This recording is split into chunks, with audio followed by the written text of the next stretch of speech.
All right, everybody, good morning. All right, everybody, good morning. Morning.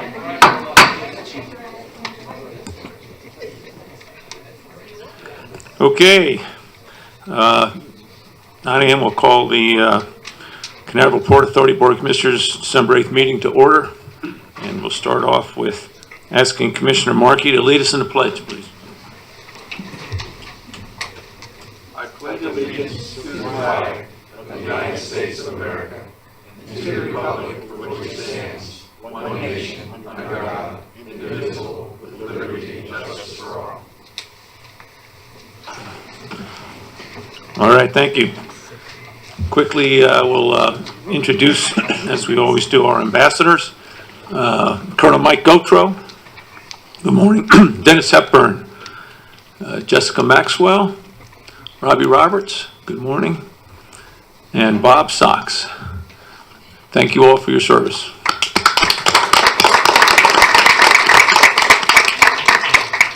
Okay, at this point in the meeting, as we annually do, we are going to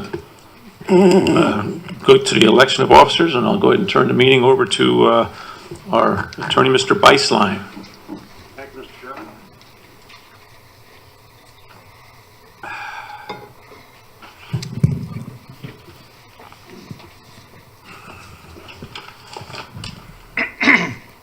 Commissioners, this is the time of the year where we elect our officers for the ensuing year. And the first order of business today in the meeting is to do that. And I will accept nominations for the chairmanship, and then vice chairman, and then secretary treasurer separately. We'll have 3 votes. There are no seconds required. So you make a nomination, there's no requirement that anybody second the nomination. And what I will do is, when I ask for nominations, whoever makes the first nomination, that nomination will be voted on first. If there's more than one, the second nomination, if there's a one nomination for the first one, and that once we get done with the nomination, we go back and vote. If that first nominee gets a majority, 3 votes, then that's the end of it. If not, we go to the second. If not, then to the third, and so forth. What we're going to do this year, like we did last year, because I think it's been Commissioner Hadaway's suggestion, I think is a good one, is I'm going to open the floor up for the commission to discuss among yourselves whatever you want to say regarding these nominations.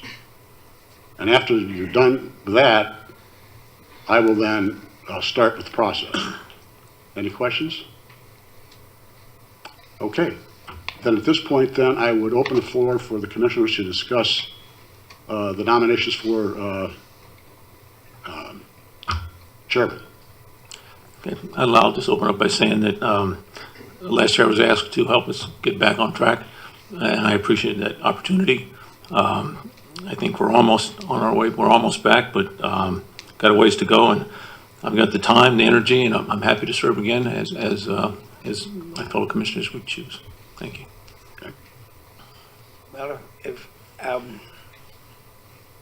I have the experience, I have the time, I have the ability, and have been chairman in the past, every position, been here the longest of any commissioners, all combined probably. And if my fellow commissioners choose to select me, I'll be happy to serve. And actually be happy to serve in whatever capacity the majority would want me to serve. I really don't have anything to add to that. So, if anybody else has any comments. Well, I feel either and both are capable and committed and have the time and the passion. So I guess we'll leave it to a vote. And however, Commissioner Hadaway, I'm sure will have something to say.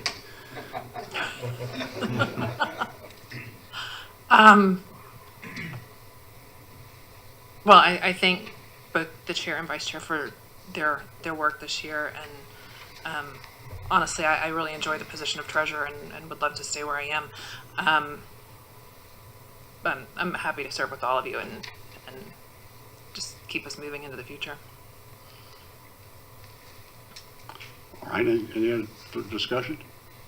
If not, then I will call for nominations for the office of chairman. I nominate Jerry Allender for chairman. Okay? Are there any other nominations? I nominate Commissioner Justice.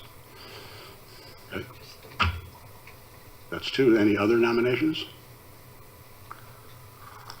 All right. Hearing no further nominations, then you will vote on the first one that was made, which was for Commissioner Allender. All in favor, say aye. Aye. Aye. That was three, correct? I think it was 4. Four? Okay. I That's what I heard. Congratulations.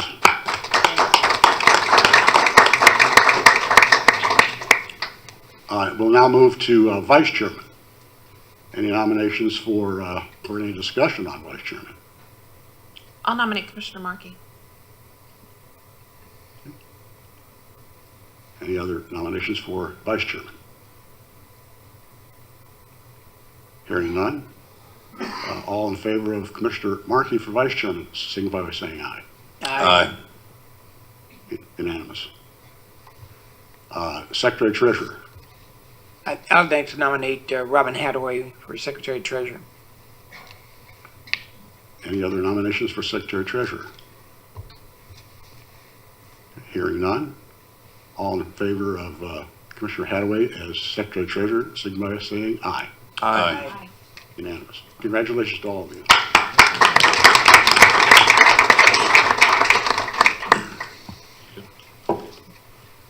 Let me trade you this for that. Oh, a copy of that. Thanks. There we go.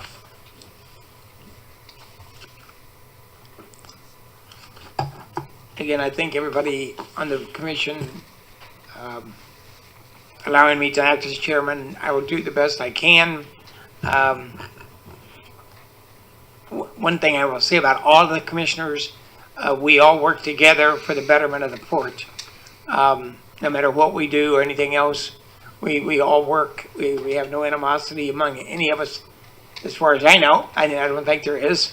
But our focus is making sure that the port continues to be as successful as it has been in the past and will be in the future. First item on the agenda is approval of the agenda itself. I'll move approval of the agenda. Second. Been moved and seconded. Any discussion? All in favor say aye. Aye. Motion is approved. Next is approval of the minutes of our last meeting. So moved, Mr. Chairman. Second. Okay, it's been moved and seconded. Discussion? No hearing, no discussion. We'll vote. All in favor say aye. Aye. Motion is approved. Next on the agenda is personal appearances and presentation, and Captain Murray is going to make some employee service awards.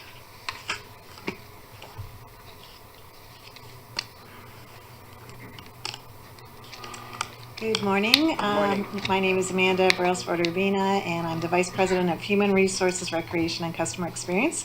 I'm delighted to bring to you today, we have 7 employees who are here with service awards. Starting first with Ashley Joyner.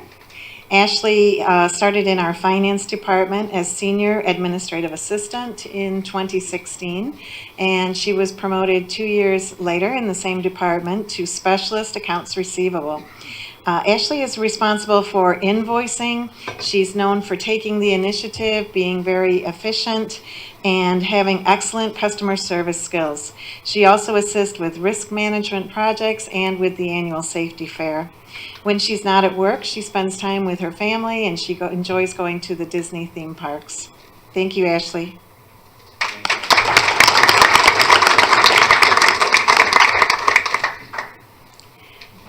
Our next 5-year honoree is Charles Hamlin. So when visitors are enjoying the beautiful grounds here, they can thank Charles because as a landscape technician, he mows the lawns and maintains the trees and the shrubs.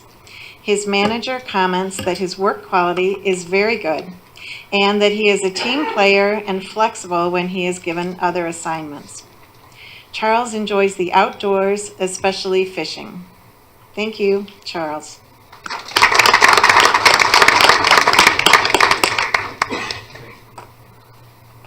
Next, we have our 10-year honorees. Dave Gernot is our first 10-year honoree. He started in cruise operations in 2010, so he is one of the more senior parking attendants. He ensures that the trucks bringing provisions to the cruise ships run safely and efficiently. He addresses congestion and changes the flow when needed. Dave is known as a strong team player. He has 2 granddaughters who help him cheer on his favorite football team, the Cleveland Browns. Thank you, Dave.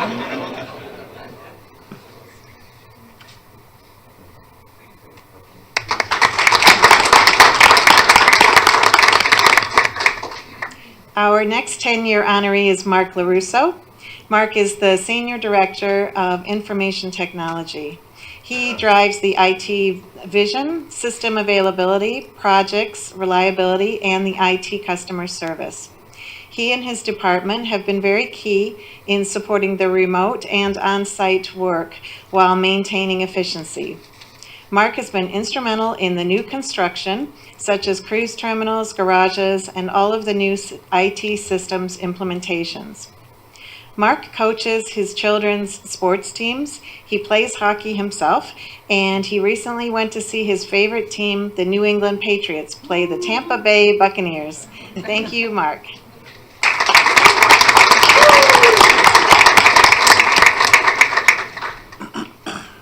We have our next 10-year honoree, Dustin Radford.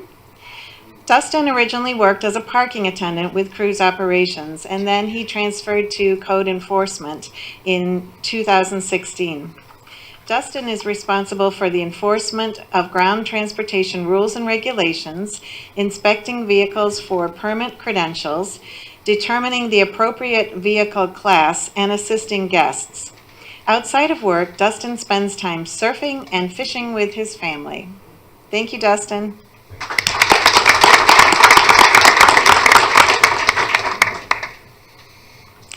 We have one 20-year honoree. 20 years is quite a commitment to the port.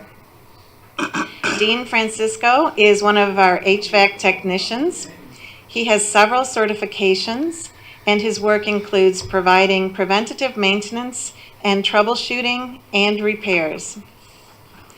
His manager appreciates Dean's passion for his job and his commitment. He is innovative, and he seeks to find the best solutions to the issues that he faces.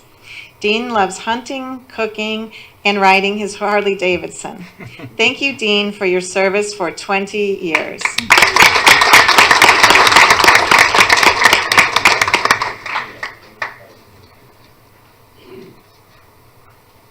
Next, I would like to recognize someone with 25 years of service. Nobody looks old enough, you know. I would like to recognize Paul Bell, who is a landscape skilled trades technician and has worked at the port's main irrigation technician for 20 years. He holds certifications in reclaimed water and as a field site inspector. Paul provides high-quality work, and he shares knowledge with other team members. Paul is a University of Florida football fan, and he enjoys spending time with his family and friends. Please join me in congratulating Paul on 25 years of service.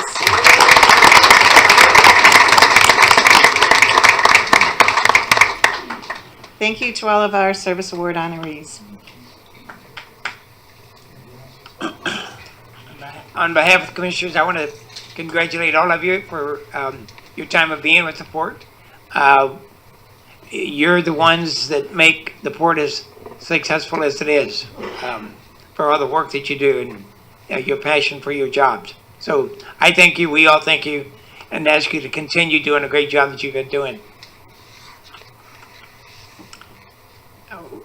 Next is an award presentation by Coast Guard. It's blonde. Captain Vaughn.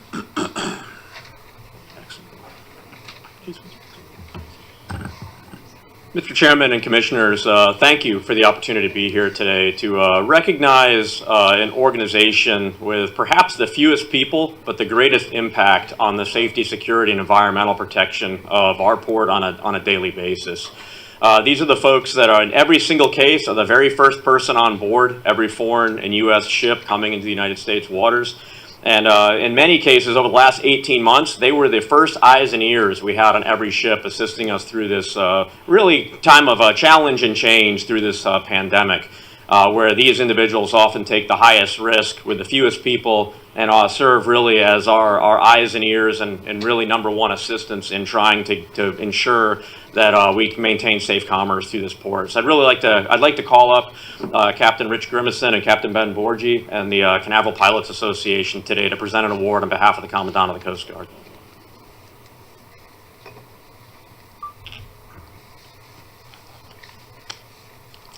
The Commandant of the Coast Guard takes great pleasure in presenting the United States Coast Guard Meritorious Public Service Award to the Canaveral Pilots Association as a tribute to its dedicated leadership, commitment to safety, and outstanding service to the state of Florida, Port Canaveral, and the maritime community in response to the COVID-19 pandemic in 2020. The pandemic's relentless advance across the nation and its effect on the nation's maritime transportation system was immediate and far-reaching. The unknowns of this worldwide threat far outweighed the known facts during the early stages of the nation's response, complicating the continued movement of essential commodities, fuel, and national defense cargoes through our nation's port. Recognizing the imminent threat to the regional and national economy, the Canaveral Pilots Association quickly developed innovative safe work practices and vessel movement procedures and coordinated their activities across a broad spectrum of domestic and foreign vessels and crews. Their efforts were instrumental in the coordination of arrivals and departures of cruise vessels, many of which were neither home ported in the area nor using normal passenger terminals. High-capacity cruise vessels in Port Canaveral quickly became a focal point of the national response coordination effort. Working within an industry ravaged by the virus, the pilots placed themselves at extreme health risk for every cruise vessel movement and never failed to execute their complex and high-risk missions. The innovative efforts of the Canaveral Pilots Association ensured that Port Canaveral remained open throughout the pandemic and guaranteed the uninterrupted flow of commerce and providing the safety of thousands of passenger vessel crewmen impacted by the pandemic. The Canaveral Pilots Association's contributions to the nation's COVID-19 response efforts in Port Canaveral, as well as their continued support to the state of Florida and local community, are most heartily commended and are in keeping with the highest traditions of the United States Coast Guard. Signed for the Commandant, Rear Admiral Brendan C. McPherson, United States Coast Guard.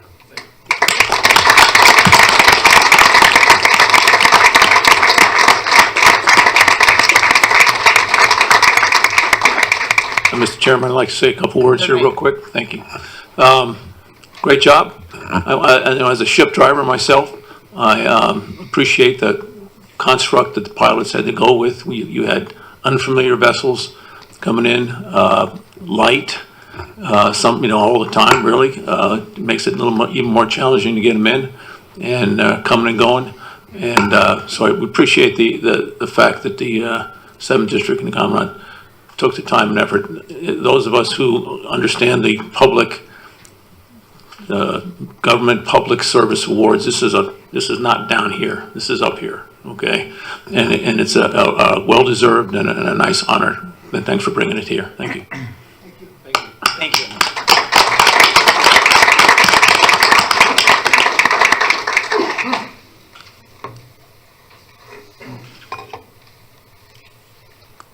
Next item on the agenda is the 2021 recreation update.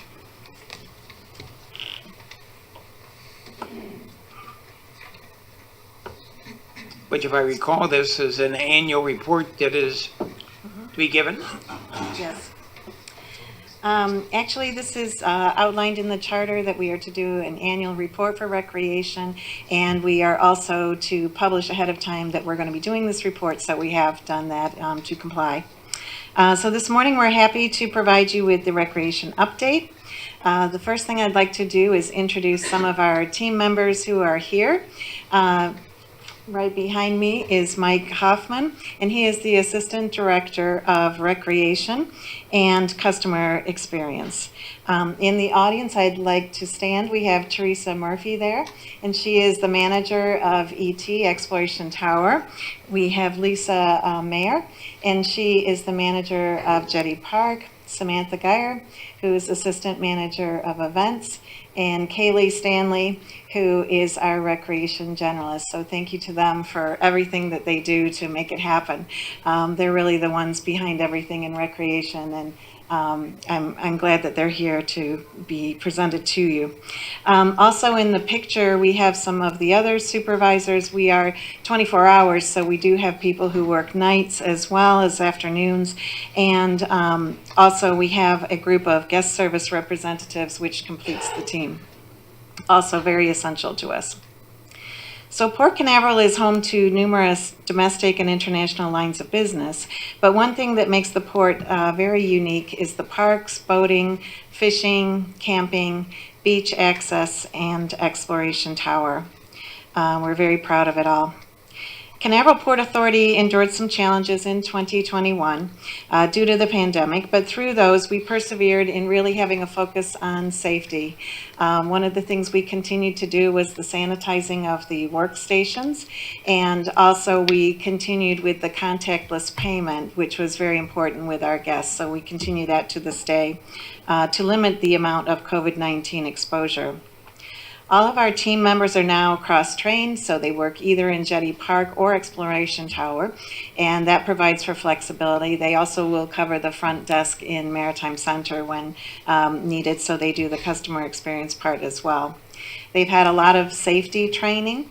Their safety training comes from the Broward Sheriff's Department and also from the Canaveral Fire, and also from our emergency management team here at the port. So they review safety a couple of times a year in meetings, and it helps them get ready for any stressful situations. As I said, they are 24/7, so they're always here and ready to, deal with anything that might come up. Exploration Tower has limited its hours since the pandemic, and it's Friday through Sunday, 10 to 5, with the first and the 7th floor being open. But despite the reduction of hours, we have had a large number of guests still coming, and our retail sales are very high, in fact, higher than before. We are averaging 300 guests per day, and the TripAdvisor gives Exploration Tower a 4.5 out of 5, which is very good.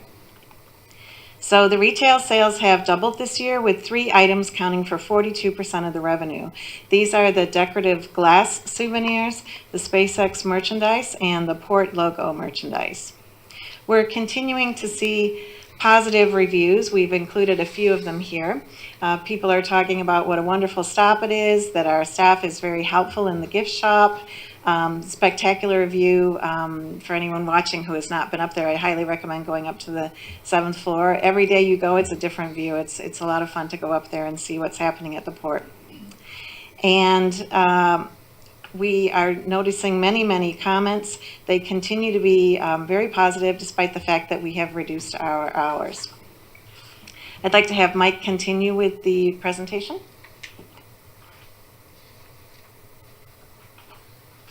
Thank you, Amanda. Mr. Chairman, Commissioners, like Amanda said, my name is Mike Hoffman. I'm the Assistant Recreation Director of Customer Experience and Recreation. Just picking off where she left off, special events. We had 17 events throughout the year. Obviously, that number is a little low due to COVID, but we're hoping that we pick that up in 2022. 2021 wasn't really any different than 2020, so we had to establish indoor and outdoor COVID-19 guidelines to mitigate and reduce the risks of COVID-19. Currently, we have 11 events scheduled for 2022. That's hopefully going to expand and continue to grow. Some of the events for 2021, actually the very first event I worked was the SpaceX post-launch reception for the Inspiration 4, the historic launch that launched the 4 people in the public to space. It was actually pretty historic and quite amazing. I was happy to be a part of that. We also had some annual events, the Saltwater Classic, fireworks before the fireworks, Thunder on Cocoa Beach, Propeller Club Shrimp Feast, and the Kids Fishing Clinic. Moving on to Jetty Park, we're currently in the process of implementing a new reservation system that's going to be completely online called Camp Life. This is going to help streamline the process for not only our team, but also our guests who are reserving campsites. IT has been actually really instrumental in this process. They've done a great job assisting us getting through this. Currently, we're using Shopify for our annual day passes. So anyone who comes or purchases a pass for Jetty Park, they go through the Shopify system. We're actually going to expand that system as our point of sale system for the camp store and also for the exploration tower. We're also increased our overnight supervision. We hired David Haas, who has been terrific as our overnight full-time supervisor. He's already had to deal with some pretty challenging situations, and he's done an absolutely fantastic job. Currently, the camp store hours are daily from 1 to 6 p.m., but that wasn't like before. We were really limited, so we're happy to announce that in September we expanded those hours from 1 to 6 p.m. daily. Like Amanda said, with Exploration Tower, Jetty Park is also very highly regarded. It won the Traveler's Choice Award in 2020. It's essentially just the pinnacle landmark of Brevard as a park. I've worked with Brevard County Parks and Recreation for almost 10 years. Everyone always spoke about how they had wished they had kept Jetty Park. So this is typically is a premier location. As you can see, it's a great place to walk the beach, go fishing, enjoy the pier, enjoy the view, and most importantly, view rocket launches. Just continue some highlights in Jetty Park. Out of 25 rocket launches in 2021, we opened Jetty Park for viewing 14 of those launches. Obviously, the space industry is booming. It's continuing to grow, so we absolutely plan on capitalizing on more of those opportunities. We reopened to full capacity campsites on April 30th. Before that, it was every other campsite, obviously to help reduce and mitigate the exposure of COVID-19, but we were happy to fully reopen here past April 30th. We also hosted the Wave Off on September 16th for the MSC Davina's inaugural cruise from Port Canaveral. We also successfully transitioned to Teams, Microsoft Teams as our main system communication. That took a while, mainly because majority, if not all of our recreation team utilizes the phone or messaging in order to communicate with our guests. So the transition took a while, but IT again really was instrumental in helping us get through that. We're also planning for a new camp store in the fiscal year of 23, so that's very exciting. I just want to thank you all for your continued support. Really, I feel blessed to be here. It's quite the opportunity to have in front of myself. I've had an amazing team. Amanda, the team, everyone's just been absolutely fantastic and has made the transition seamless. So thank you again, and open the floor for any questions. Any questions for Mike or Amanda? Yeah, just a couple of comments.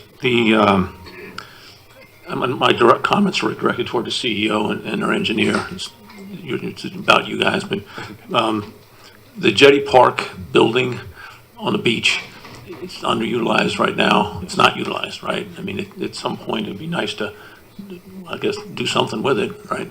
So, I mean, we should make that a focus. Thanks for underscoring and mentioning the new camp building. We talked about that on Monday, but that's needed desperately. And again, significant source of revenue and all the other stuff it provides. So we look forward to getting that done. And then finally, ET, it's going to get fixed someday. I mean, we're keeping lawyers in business, that's for sure. And I'm just saying, I'm 7 years into this now, We all need it. right? 7 years I've been in. Lawyers needing the business. Yeah.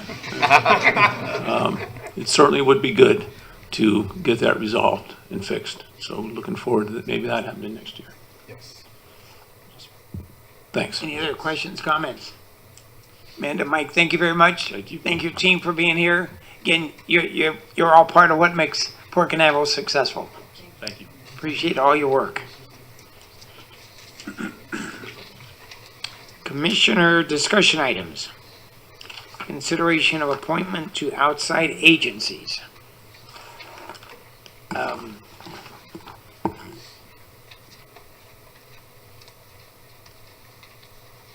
think that I don't know who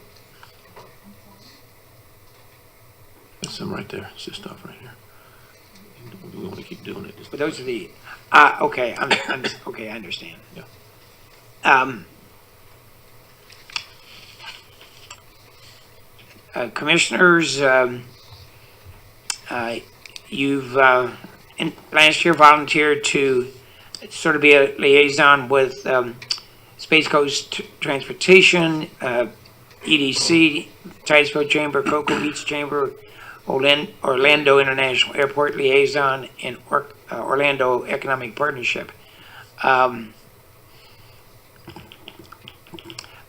willing to, as chairman, to appoint you to the same organization if you're willing to serve, or if somebody wants to. Mr. Chairman, if I might, if I might request that I make a change to represent the Canaveral Port Authority at the EDC, please. Okay. Well, okay, Mr. Chairman, I'd like to make a case for staying on again. Okay? I'm vested in there for many years, and say the word skill set, my prior military position allows me to be an integral part of the EDC, particularly when we do our Washington D.C. trips. It adds access to the Pentagon. It brings brings some juice to the team, and it's personally, it's also it works both ways. Right. And so I'm asking, I'm going to request to keep that position. I'm established as, I'm on the board, the senior board, et cetera, and totally part of that, and appreciate Commissioner Michael wanting to do this, but I really, it's an integral part of my service to this port, to represent this port, and also to add value to what we do. I'd like to stay on. Are these appointments made by the chairman? Is that, I Yes, think that's what it's been? yes. Okay. Since Commissioner Micah is involved in the business community, the construction community, I will designate him to be the Economic Development Commission representative. And Wayne, if you want, the Orlando Economic Partnership for you. Well, I'm 0 for 2 today, okay? 0 for 2, Well, because, that's because, life. That's life. yeah, that's life. Okay, so I'm gonna bring, I don't know what I'm gonna bring to the economic We're not partnership. gonna cry over things as they go along, since No, there's a we're lot of not. discussions. No, we're not crying. We're just disappointed, because some of Okay, us have the moving on. interest in the port. Well, we all do. Yeah, We all do. Yeah, we should show it. I don't know what you mean by who should show that they have an interest in the port. Yeah, but that's moving on. Moving on, like you said. No, you're not leading things. I decide whether we move on. You just said I moving on. resent, wait, You I just said resent that. you saying that you have, think that some of the commissioners do not have the best interest of the port. I don't know who you're talking about. Of the 5 of you that I know, that's why I said earlier, I think you all have an interest in the port and making it successful. But for somebody to say, I think that there's somebody that really doesn't have any interest, I don't know what that means. Nobody said that. Moving along, consideration of appointment of ambassadors is the next item.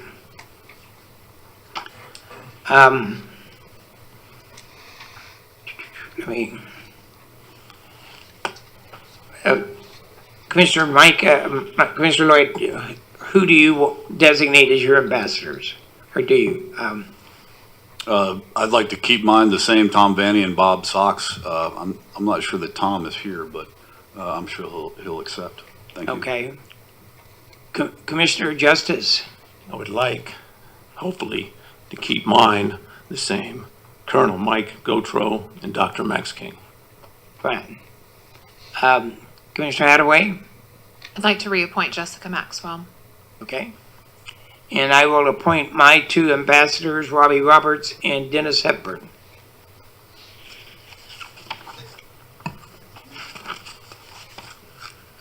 I have some candidates. Okay, next item is the CEO report. Captain Murray.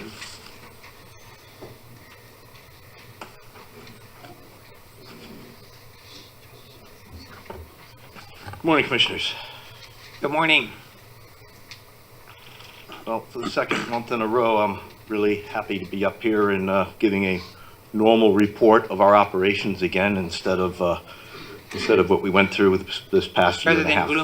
gloom and doom. Gloom and doom report. So I'm going to jump right into our cruise update, and I'm only running through October. As you may recall from last month, I announced a lot of different ship changes in November, and those have taken place. But through October, we had 57 ship calls. That's in the first month of the fiscal year. 206,000 multi-day passenger movements, and our capacities continue to increase. I shouldn't say capacity, but the utilization continues to steadily increase. And as you may recall, we budgeted at 50% for the first quarter of this year, and then we bumped it to 75% starting in January. So I will say that we're trending in the correct direction. In October, we had $5.3 million in multi-day cruise revenue. Been a long time since I've been able to say that. Some good news for us, due to another situation within the Carnival fleet, the Carnival Liberty will begin sailings earlier than anticipated. She was supposed to be here in mid-February, and she's going to start sailing on January 24th, offering 3 and 4 day itineraries out of Cruise Terminal 3. As you may recall, Carnival's always had a 3 and 4 day itinerary, and right now they're the only one of our major brands here that does not have that itinerary. So we're really excited to get that ship back online. What is their passenger load? Carnival Liberty, what is their passenger? Full count, Dave, what, about 3,500? Yep, 3,500. So she's a good size ship, and because she's on the 3 and 4, you turn the ship twice in a week. So it's okay. So like I say, we'll be happy to have her back. The MSC Meraviglia replaced the Divina, which went back south, and the Meraviglia came up from down south, began sailing on the 28th. The vessel's on a 3, 4, 7 day rotation. She will actually be alongside tomorrow if anyone's interested in seeing the ship from afar. She'll be at Cruise Terminal 10, and we're going to welcome her with a plaque ceremony tomorrow. Very exciting ship. It's a new ship. It's one of the largest ships in the world, and was only delivered a few years ago. So that's another exciting ship to see. Norwegian Escape also began sailing November 13th, 7 day itineraries for Norwegian Cruise Line. Independence of the Seas, big ship, started on November 1st, and she's been running the 3 and 4 day sailings, and that's why I just highlight that all of our parking lots are full. Royal Caribbean's got a lot of activity rolling through Cruise Terminal 1 right now, and it's been good. So we're quite pleased with that. And Harmony of Seas replaced the Allure on November 14th, and she's up and running and sailing quite well. Looking forward into the holiday season, Christmas, New Year's, all of our booking numbers are looking very, very strong. So we're expecting a very active cruise season this year. The health and safety protocols, I mean, it is different. And as I've said all along, it off like a light switch, on like a dimmer. We're coming up slowly. There's still a lot of CDC safety protocols out there. And, there's a lot of things that the cruise lines are doing to make sure they maintain a safe environment. There was an article that came out this past weekend, that COVID is out there. It's how we deal with it. I've said all along since I've been standing here for 18 months that, the protocols are what make it happen. I mean, you can, manage anything if you get the right protocol in place. And the cruise lines have it. The CDC announced that there was about 3,450 cases of COVID since the cruise industry started. But 600,000 passengers have moved in that same time. And if you put that into a percentage of infections on the ship, it's 0.2 of 1%, 0.2%. So the ships are very, very safe. Compare that to the 2 airliners that came in from South Africa with 10% of the population was infected. So we're really excited that this has been so successful. That said, mask mandates remain in place through March 22. That's a TSA requirement. Conditional sail order remains in effect through January 15th, 2022. That is the CDC. After that, it will transition to a voluntary program following expiration. There's been some discussion with the new variant out there, whether that would need to be extended past January, but at this point in time, it looks like they are going to continue with the process of cessation in January and be voluntary beyond that. Cruise guests are 12 and over are vaccinated. Most of the cruise lines are requiring this. They also all requiring a negative test prior to boarding within 48 hours. The Bahamian government requiring vaccinations remains in effect, and they've extended that into 2022. And the only one that's not on here that was a recent announcement was Disney is now expecting passengers as young as 5 to be vaccinated before coming on board. These protocols are keeping the ship safe and is getting our business and their businesses back online, plus all of our partners that we have in the port that rely on the cruise industry. I'm happy to say that everybody's up and running and getting a little bit of the action right now. So I'm really pleased to report that. John, what is the protocol with the cruise lines if someone has the virus? It depends on the each cruise line. They each have a protocol they filed with the CDC. But generally, if it's a passenger, they isolate the passenger, and then there's a protocol if they require hospitalization. I don't think there's been any hospitalization requirements, just because if somebody is tested and they're negative by the time they get on the ship in a 7-day voyage, they're not in a hospitalized situation by the end of 7 days. So, I mean, it takes them a few days to respond. So those passengers will go home generally, and they've got a process for, you get in your car, you go home. If you're in an airline, and you have to quarantine in the hotel before you test negative and leave. Every cruise line's protocol is slightly different, but they're all managing it. With crew members, it's the same. They have to have a protocol on board to isolate any crew members. Crew members are tested every week on board the ship, and if anyone turns up positive, they have to isolate them. Most of the cases that are turning up on the ships are all they're all vaccinated, and they're all not exhibiting symptoms. So it's one of those things that you just catch through the testing process. On the number of cases that they've had, is there a breakdown between crew and passengers? The only ones that would have that information would be the CDC. Oh, okay. And generally, if the cases are minor, we don't even know about them. They don't report to us. They're not obligated to report to us. They've got their protocols in place, and if it's any other type of an emergency, it goes through the normal 911 process. Okay. So, any other questions? Move on to cargo. Cargo is strong. Once again, you'll find plywood all over this port. We've had 28 ship calls, and our cargo revenue is already up to 1.3 million. Tonnage at 398,000 tons. And on some of our business activities, business development, we exhibited in Enterprise Florida's virtual conference. Our mobile harbor crane also has been utilized by CPK Manufacturing to lift universal composite submarine cannels. What is that? It's a special cannel for the submarines at the Trident Basin. And it's, you think about a ship coming alongside, a ship is flat and it can go up against a flat dock. A submarine is curved, and they need special bumpers against the dock to protect the sub when she's alongside. So this is a new system that the Navy's been installing out at the basin. I'll say one more thing on cargo, and speaking with ASI yesterday, we've got more coming at us than we have space to put it. And I've even working with a couple of our tenants to sublet with one another to try and free up some extra space that we may have.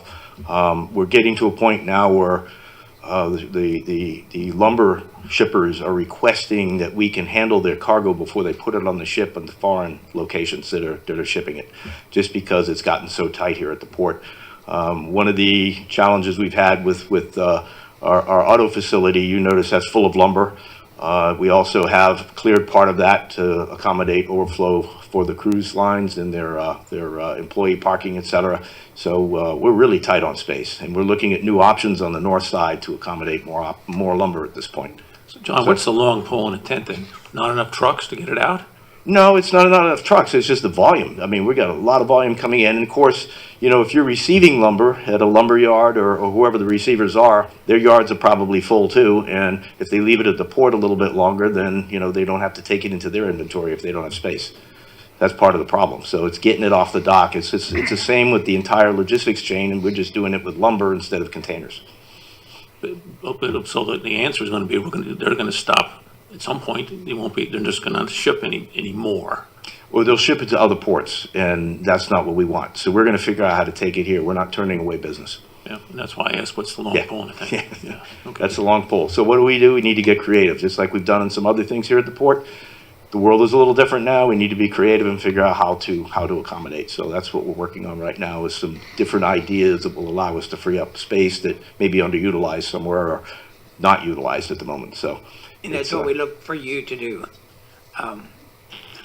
It's a Come up with those challenge. ideas. John, is there any adjacent vacant land that could possibly be rented by the port for storage for short periods of time? We're not renting it, but one of our tenants has actually got some off-site land that they're renting already. Okay. There's a lot of lumber. So it's a A lot good of problem building to going on, have. and that's going to continue, so, It's a good problem. We're looking at something on the north side right now. You may recall we had Bechtel, had a lease on a parcel of property over there, and then they left that parcel, so we're looking to see if there's anything we could do, working with ASI to accommodate that parcel of land for additional storage. So we're gonna figure it out. We're not turning business away. right. Yeah. State of the Port was last month. It seems like a year ago already, but it was only a few weeks ago. We had more than 200 live attendees. 400 people were live streaming it, and since then we've had 11,700 social media reaches, and all local media coverage has been very, very strong. So it was very good. It's still on our website. Anybody that wants to see it, we've got the full State of the Port, and I believe Steve and John put together a couple of abbreviated versions that are 3 or 4 minutes long that you can go through it and get the gist of the whole presentation in a matter of a few minutes. So it's out there. Hashtag we're back. Other social media engagement, we had a great day when the Norwegian Escape and the Disney Dream were here, and as usual, our guys are out on the ground taking pictures and circulate them on social media and getting our brand out there into the community and in the world. We also had a busy night at Port Canaveral when we had 4 ships recently at the same time, and they were all not technical calls, but they were all passenger calls at the same time. So we're starting to get into those multiple ship days. I will say, put it on your calendar. On December 26th, we'll have 6 ships at Port Canaveral. Wow. All transferring passengers at the same time. That'll be the first time we've had 6 ships in many years, and first time we've got 6 fully operational terminals to handle it too. Because prior to this, our last 6-ship day, we had to use North Cargo Berth 5 for the 6th vessel because Cruise Terminal 3 was under construction. So Nice Christmas present. very nice. And as I said before, we're expecting a very strong Christmas season this year. State update, government affairs update. On the state side, as we all know, the election year is next year, so the legislature starts early. The regular session convenes on January 11th. We're monitoring several bills and meeting with bill sponsors. Most of the bills get drafted in the fall during the working sessions, and everything goes live starting in January. So we've been working with several bills at this time. On January 11th and 12th, the Florida Chamber Legislative Fly-In for the Chamber of Commerce, which we are members. On January 26th is Brevard Legislative Day at the State Capitol. That's coordinated with Representative Soroy's staff, and the port will have a display table in the Capitol Rotunda for that event. On February 3rd, that's Ports Day. That's being coordinated by the Florida Ports Council. We'll have more information on that, but the tentative date now is set for February 3rd. And then March 11th is the last day of the regular session. So the last couple of weeks in February and the first week and a half in March will be very, very active in Tallahassee. HR Recreation update. Amanda gave a great presentation and Mike this morning, and I'm not going to get into a whole lot of detail except our 2021 Toys for Tots drive is still underway. I am happy to report that as of Monday, you can still find bicycles online, so there'll be some more arriving. We got off to a great start this year. As of, I think this is already out of date, but we have 23 bicycles to date. Don't forget helmets and locks, safety first, if anyone sends one over there. And we actually, I want to give a shout out to some of our tenants here in the port who have also brought bikes over to the purchasing center just to help contribute to the effort. So thank you to everyone. We also had staff participating in Veterans Career Fair to promote Port Canaveral. And we talk about special events being restricted due to crew cleaning shortages. We're finally getting to a point where the cleaning crews are getting more up to snuff. We have one indoor event scheduled that I'll talk about in a second. But we're getting to a point where very soon I think we'll be able to open everything up for our indoor terminals. Public safety update. Coast Guard recently completed our annual facility security plan audit. We passed. Multi-agency coordination for space missions has been very active, particularly with some of the recovery missions coming in from the Atlantic side.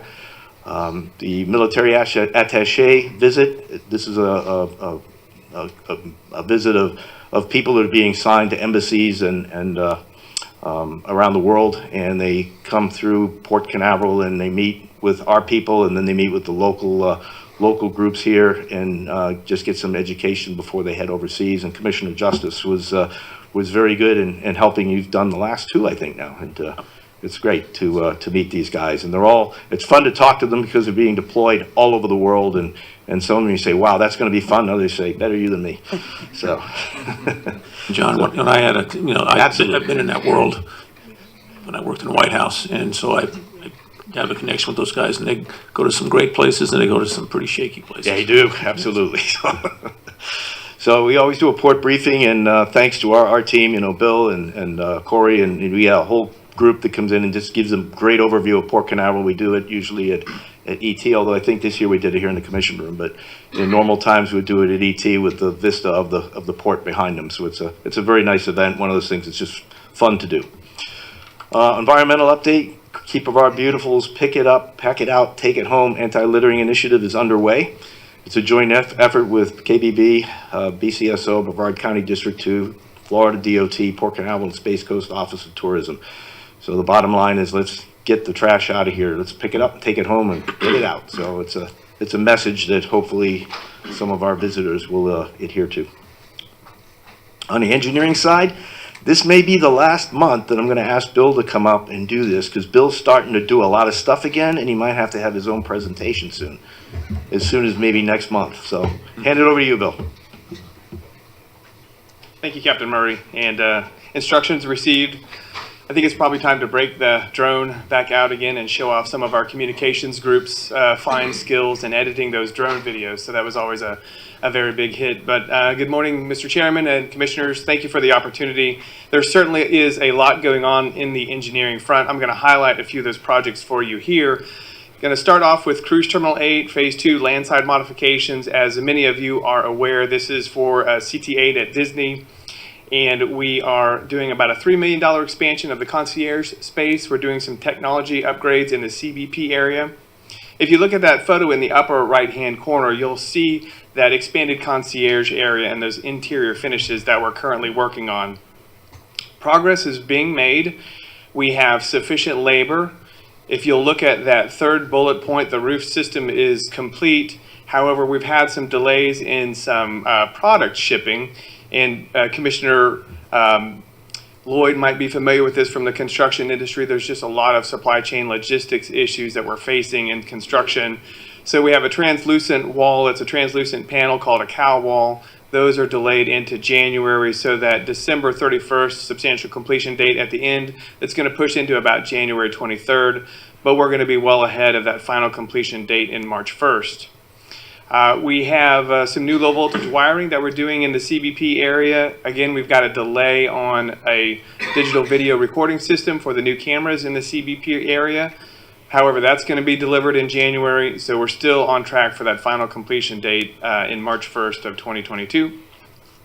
The lower photo is just some miscellaneous cleanup improvements that we're doing.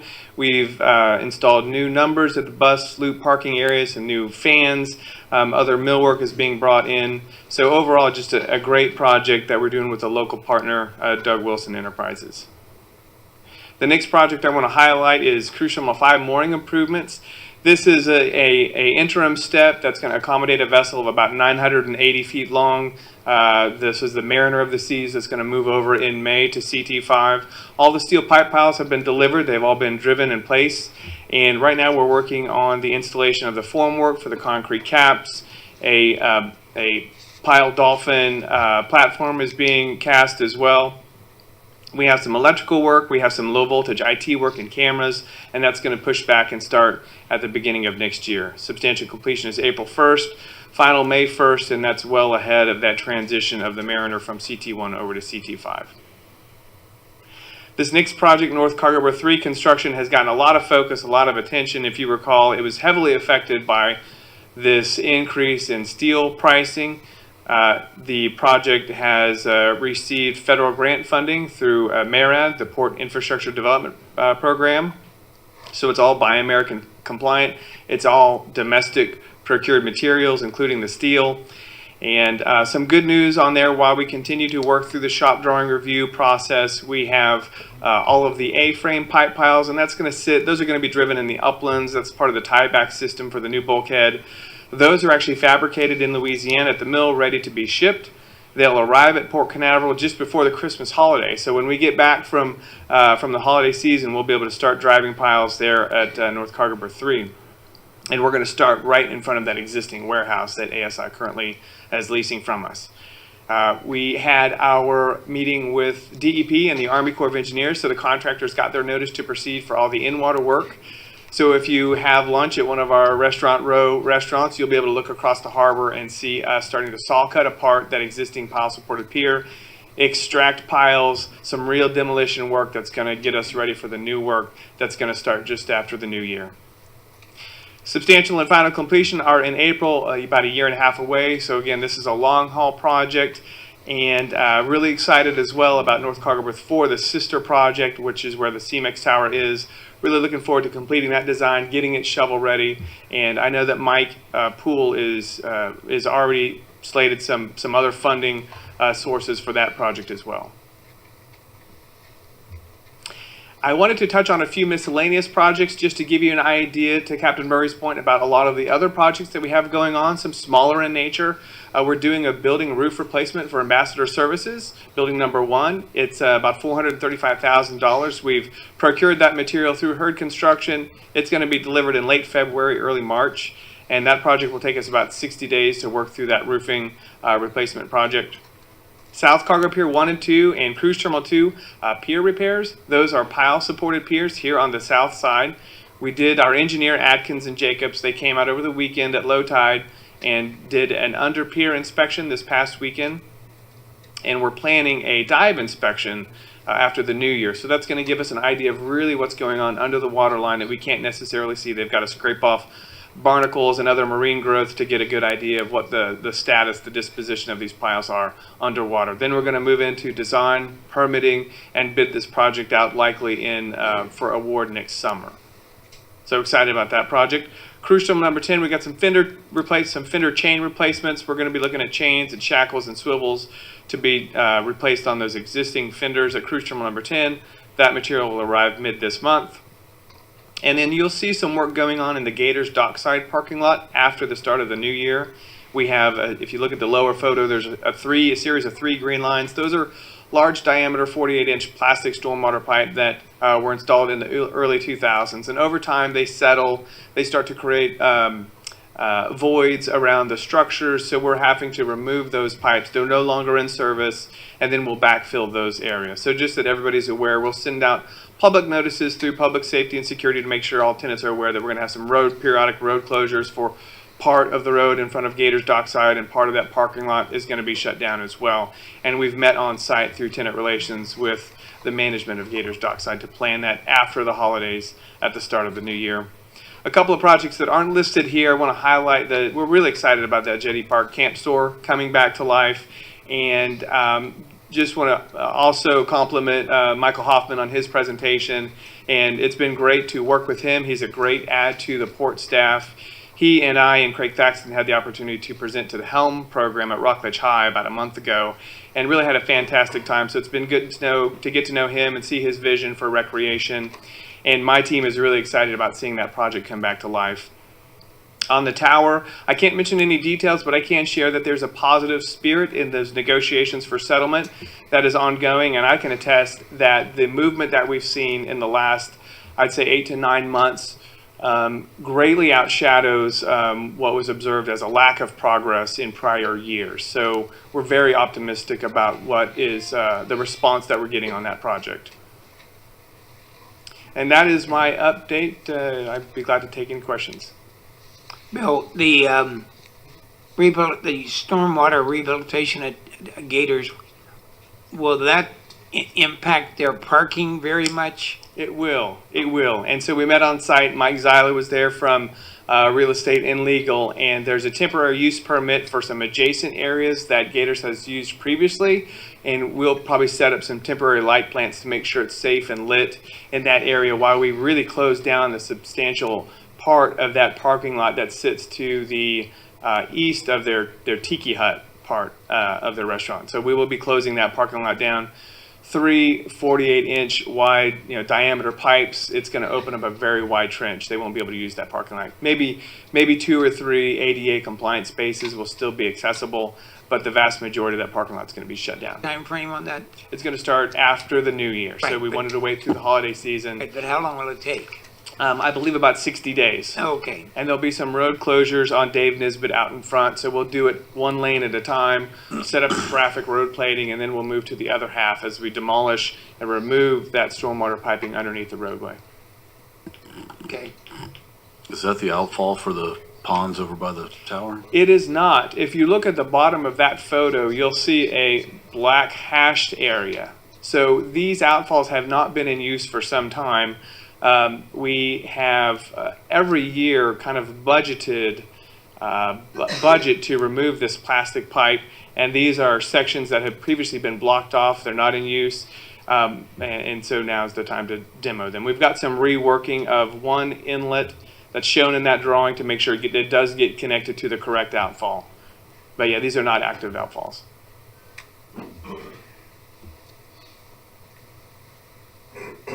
And Gators Dockside is within reason, understanding and agreeable to, I recognize that it's going to interrupt them for a while, but if you want to go to Gators Dockside to eat, you'll find a way to get there. They'll still have plenty of parking, and our real estate department is making sure that we are offsetting and accommodating a temporary use permit of an adjacent area immediately adjacent to their facility. So there will be plenty of parking for patrons to still come and enjoy Gators Dockside. There won't be any interruption to capacity of parking around that facility.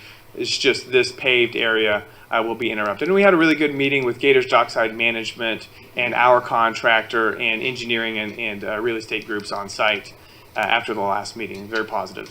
Very good. Thank you. Any other comments or questions to Bill? Okay, thank you very much. Thanks, Bill. I just want to close with one last thing that, as you've all been invited, we've got an employee lunch together after the commission meeting today at the Pavilion at Cruise Terminal 1. And I just want to make sure you're aware there is no parking at Cruise Terminal 1. So we'll have to use either the Cove or the dirt lot across the street. Cruise Terminal 1 is full. So on that basis, any other questions? Okay, thank you. Thank you very much. Next item is presentation of financial information. Mr. Pujo. Oh, you left your hat on the table. You're not gonna. That Oh, was just Want me to my, my intro walk. is that what? Yeah, Okay. yeah, that's just my entrance. Good morning, Mr. Chairman, and the rest of the commissioners. So, as briefed, when we met with you individually, because December is an early board meeting, the only complete financials that we can present to you today is the month of October. And when I mean complete financials, it's a full income statement, it's revenues, it's expenses, and it's the balance sheet. We can present October in that format. November numbers, we can present to you the revenue numbers. We're about 98% on closing the books there, but as far as expenses and the balance sheet, November financials will be presented at the December board meeting. But one of the first things I wanted to do in the next slide is just speak to the resumption of cruise, the passengers that have that are occurring, and that happened in August and through the month of November, and you're going to see it's reflected in our financials and our numbers. So cruise passengers, first month of August, we had 94,000 passengers. You're going to see an uptick here every month. In September, it was 139,000 passengers. October, 206,000. November, 251,000. So through the end of November, we had 690,000 passengers, revenue passengers on home ported ships and port of call ships that came back through our port. And you'll see that in every month, it's going up 40 to 50,000. And for budgeting purposes, for cargo, we forecasted cruise passengers to be at occupancy levels on the ship 50% the first 3 months of our fiscal year, October through December, last 9 months of the year. We increased it to 75%. And the numbers I'm going to show you, we're very close at those in October and November on the revenue side. October, we were slightly below our target. November, we're slightly above it. So the trend line for the first 2 months is right in line with what we budgeted. Now, the revenues for the month of October, while we budgeted 6.7 million, revenues were 7.4, so there were 660,000 above budget. This is total revenues. This is cruise, cargo, recreation, everything. Now for the month of October, if you see there, that 659,000, it's predominantly it's cruise and it's cruise parking, and also recreation is above budget as well. What happened 1 month later? Revenues increased by $1 million. So it went from 7.4 to 8.4 million. That's 1.2 million above budget. You look there, and for November only, you'll see that 1.2 million. It's cruise, it's cruise parking. Again, recreation is coming in, which is Jetty Park, above our forecasted numbers. Cargo, leases, right on budget. Now, so year-to-date numbers, 2 months, 15.88 million. So that's 1.9 million above budget cumulatively, 2 months, revenues only. And you'll see out of that 1.9 million, it's cruise parking, recreation is above as well. Now, if you look, now I go back to my normal presentation, cruise revenues for the month of October only. Here we are at 5.4 million. We're 712,000 above budget. 49 home port calls. There were 5 port call ships. That was Royal Caribbean. Those are all in line with our budget. Cargo revenues 1.3 million, slightly below budget. That's 398,000 tons. Decrease in petroleum and aggregates. When we say aggregates, that's limestone, that's granite. And both used in the construction industry here, 31,000 tons below the prior year. This shows you graphically. The petroleum is October of this year as compared to October of 20. We are below. I think that's just a timing issue. Every other month that I've been reporting to you, we've always been exceeding petroleum when compared to the prior year. You'll see, as John was noting, lumber still strong. The blue line is FY22 as compared to the green bar, which is FY21. Aggregates you see is under. Slag is over. So lumber and slag continue to be high producing items for us. Lease, recreation, miscellaneous revenues, all in slightly below budget by $18,000. Leases are actually on budget. Jetty Park is above budget. Miscellaneous is below budget. Some of that's commercial vehicle fees. A lot of it is other items that we budget in that category. That's just timing issues that we'll realize in revenues through the balance of the fiscal year. This just shows it graphically. You'll see that all these items are right on budget. At 7.4 million, we're 9.8 or almost 10% above budget, October only. Expenses, the 14 departments are all within their budgeted items. They're in total, that's 18% or 700,000 below budget. And that 700,000 or 18%, what are the savings? It's 3 main line items: service contracts, salaries, utilities that we're experiencing the first month of the year. How does that flow down to the bottom line? Your operating revenues is 7.4 million. When you factor in your expenses of 3 million, you have operating income of 4.3 million.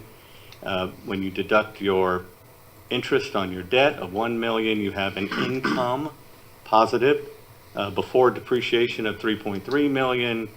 You factor in depreciation of 4.1 million, non-op revenues of 3.6 million, and that non-op revenues, that's the monthly drawdown of the ARPA funding, that American Rescue Plan Act funding, federal through state funding, of the 72 million that we'll be receiving on a monthly basis.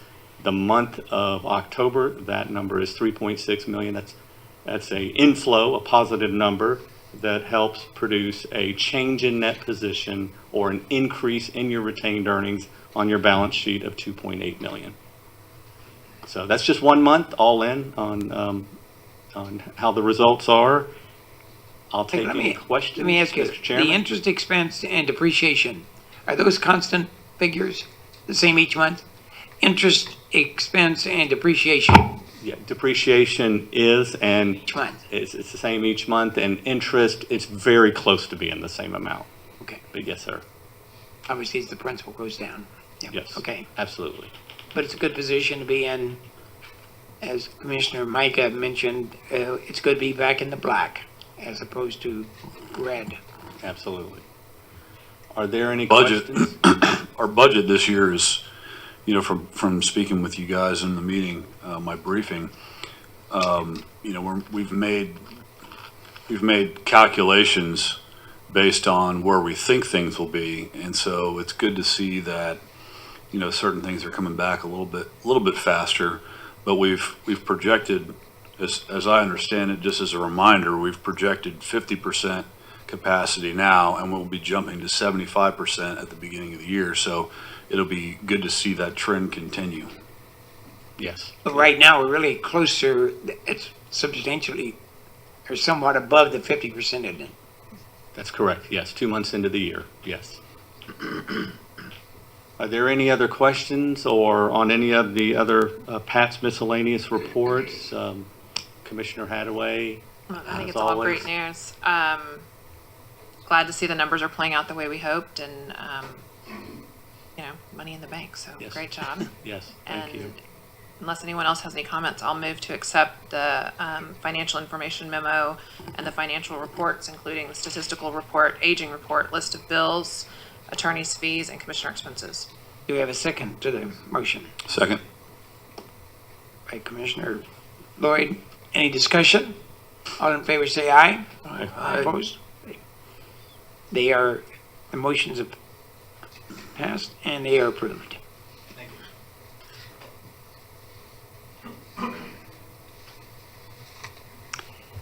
Capital project update. Just had that. That was in your, until you're able to get your own video presentation with music and everything, The bar has been set very high, so. public comment on a consent agenda, nothing. Okay, the consent agenda. Commissioner Lloyd, do you have any items that you wish to pull? 3A and 3D. 3A and, 3D as in dog. okay, Commissioner Justice. I'd like to add 1A, 2A, and 4A. No, I don't think so. That's okay. I'm just giving those guys a hard time out there. Commissioner Hadaway. I have none. Kevin, do you? I have none. Okay. Then the chair will entertain a motion to approve consent agenda item 3B, 3C, 4A, and 4B. So moved. Second. Moved in second discussion. All in favor say aye. Aye. Opposed? Okay. Going back then to item 1A, Commissioner Justice. Yeah, yes, please. Again, when we have significant financial impacting and issues that come up before us, I'd like to just have a couple minute explanation by whomever about this item, please. I'll take this one. As you recall, a few years ago, prior to building Cruise Terminal 3, we executed a 25-year agreement with Carnival Cruise Line. And part of that agreement included a capital component on their side toward the construction of Cruise Terminal 3. And through the process, we had an estimated number that they would contribute back to us on a per passenger basis. And what this amendment does is it memorializes the actual final agreed costs on the terminal. And, there's things that they paid for that were added to it later. So we operated or have been operating since July on an estimated number, and this memorializes the final number for the balance of the contract. So that's the gist of it. There's a couple of other minor details in there, but that's the main purpose of this document, is to memorialize the CCRC calculation. So again, a chance to explain again publicly, the $150 million investment there, is getting paid off. Correct. And if you go back in the history of the contract itself, there was Carnival was contributing $50 million to the project, and we were financing the whole project. And then beyond $50 million, there was a split and negotiated items and things they wanted that weren't part of what we originally had as a baseline. So it's a matter of adding it all up, dividing it all out, applying the interest rate to it, and they will now pay that back. Well, they have been paying it back, but at a lesser amount, an estimated amount. This will be retroactive back to July 1st and the Mardi Gras first sailing, that delta that they weren't paying, and then it'll be at the new rate all the way forward. Great. With that, The other thing that it does is bring to the forefront the fact that Carnival Cruise Line is help paying for that terminal. Yes. Yeah, which is always great. Okay. Okay, with that, I'll move for approval of consent agenda item 1 alpha. Okay. Do we have a second? Second. By Commissioner Lloyd. A discussion? No discussion. All in favor, say aye. Aye. Okay. Item 2A. Again, I'd like to ask Mark or Peter or both of you, just say a few words about this really exciting project that again is going to enhance our security positions, but also bring us into the next century of development and hardware, software here. Go ahead. Sir. Good morning, Commissioners. My name is Mark LaRusso. I'm the Senior Director of Information Technology Services. So the project before you this morning is for recapitalizing or refreshing the video management system. So as you all know, there's lots of cameras throughout the port and terminals out on the site that are used for security purposes and for operational purposes as well. And we have equipment, hardware that is aging, and we have to refresh that so it doesn't break down. So that's part of the project. It's a significant part of the project. We're also looking at refreshing the software that we use to do the recording and also monitor these cameras.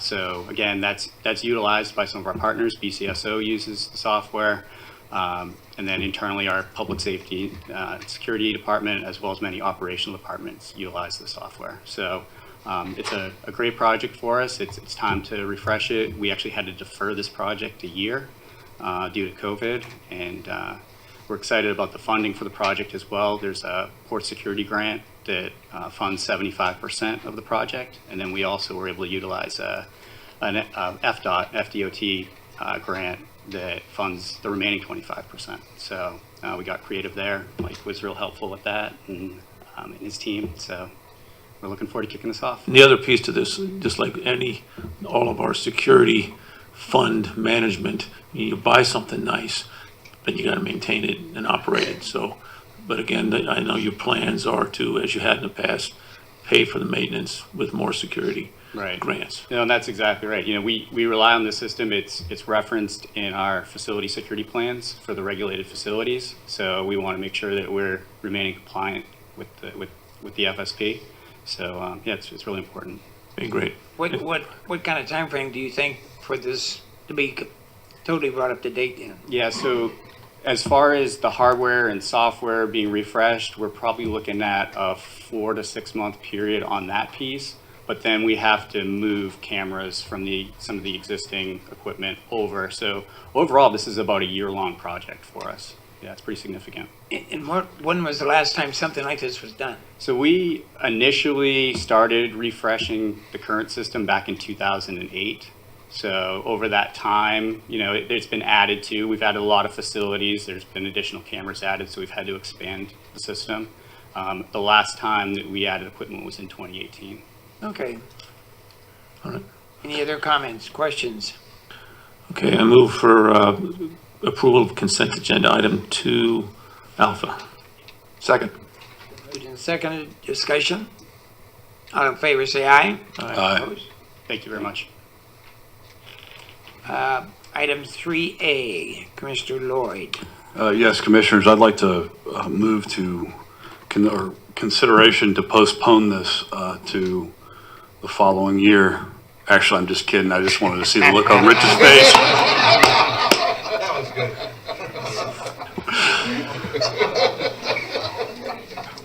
So Stomach to turn a little bit.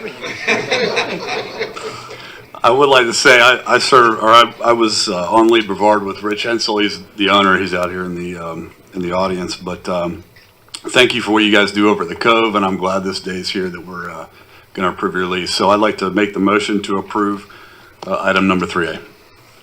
Second. It's been moved and seconded, discussion.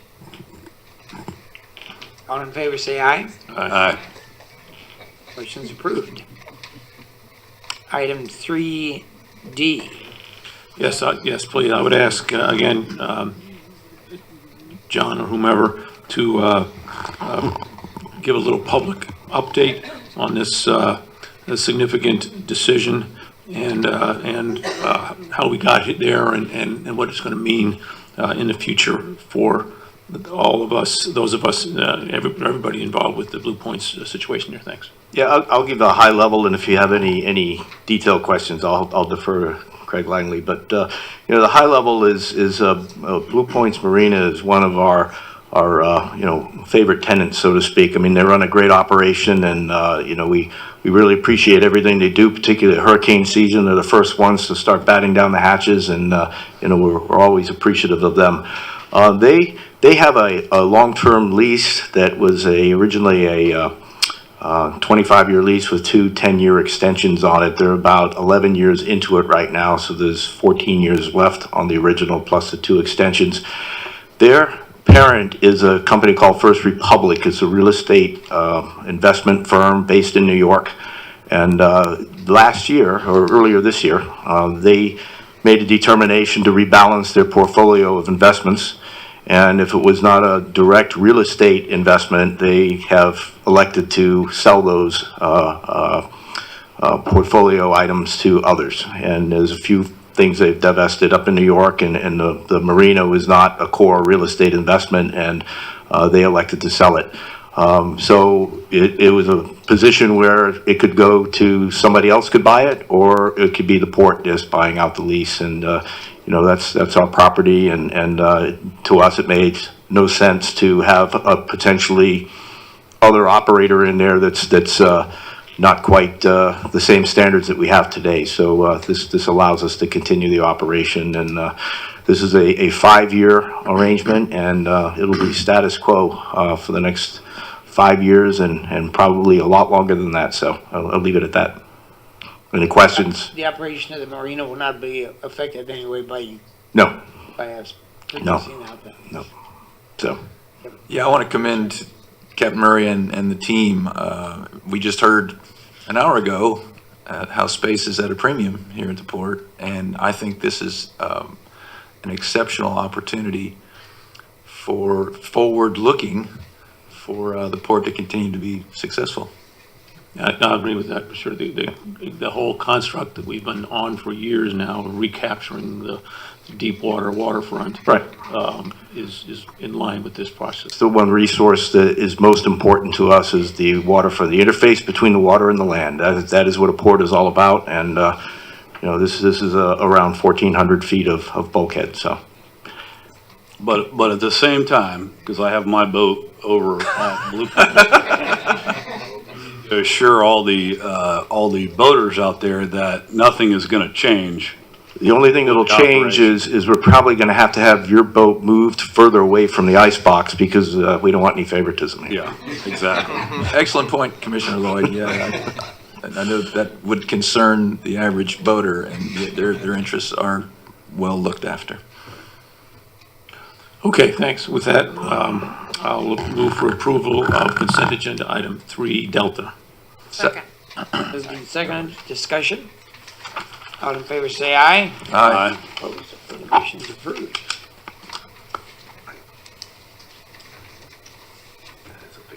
Okay, public comment. Any more public? Okay. Commissioner reports. Discussion and consideration for approval of CEO evaluation and compensation. Mr. Vice Lane, it refers to you. Thank you, So Mr. we're leading Chairman. that off. Thank you, Mr. Chairman. I provided the commission with several memorandums and a report prepared by board shakers with comparative salaries for port CEOs. And we have Chris McGee, there he is, here from the consultant down here to go through the report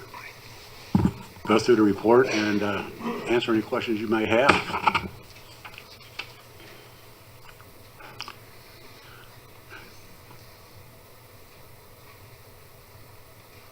Thank you, Chairman. Good morning, Commissioners.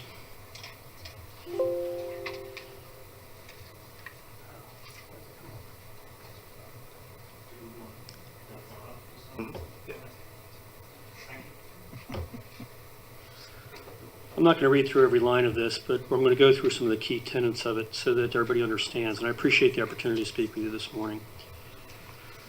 Okay, obviously operator error here. Somebody help me out. Going the wrong direction. There we go. When we work on these kind of projects, we look to focus on the competitive market and help organizations view compensation in light of that competitive market. So nobody's chained to their desk, and it's a highly competitive market. And in today's market, there is no exception. As a matter of fact, many have been reading about the recent flight. Executives are not exempt to that flight. A lot of executives are changing roles at this point in time. I just did a study, and the number of executives updating their LinkedIn account increased by almost 700% in the last 6 months. So there's a lot of consideration of people moving around. As we look at the, yeah. Mr. McGee, say that again. It was just an anecdotal thing, but we looked at executives updating their LinkedIn account, which usually means they're doing that for LinkedIn as a way for people to seek jobs. It was up like 700%. So either they had the time to do it for the first time in years, or they're actively looking for work. And we don't have a New positions. yes, sir. 700. That's. It was a phenomenal impact. We think it's just going to go back down, but it was very telling. As far as we look at the port, obviously due to the situation that the port found itself in the pandemic, the CEO did not receive a pay increase last year. And as we look at we looked at the competitive data for other ports as we go through the organizations.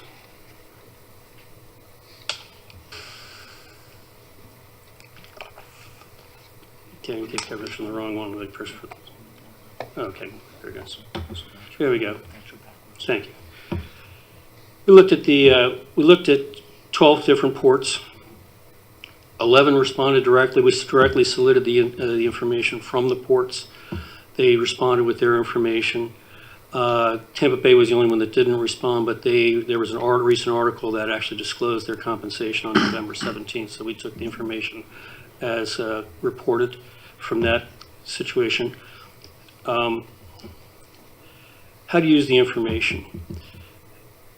A lot of people get confused when we look at statistics, and particularly compensation look at statistics, and the Vice President of HR would certainly understand that. There's high and low outliers in all statistical analysis. We try to mitigate that by looking at percentiles versus averages, because averages can be skewed by a high and low outlier. So you can have data points can really mess things up. So we try to look at where the data it gets a high percentage of people in it. So we look at the 25th, 50th, and 75th percentiles when we look at compensation data. So the 25th percentile means that 25% of the sample is below that number, 75% of the sample is above the number. The 50th percentile is not the average, it is the median. Half the sample is above and half the sample is below. And the 75th percentile is similar to the 25th. 25% is still above that sample, and 75% is below.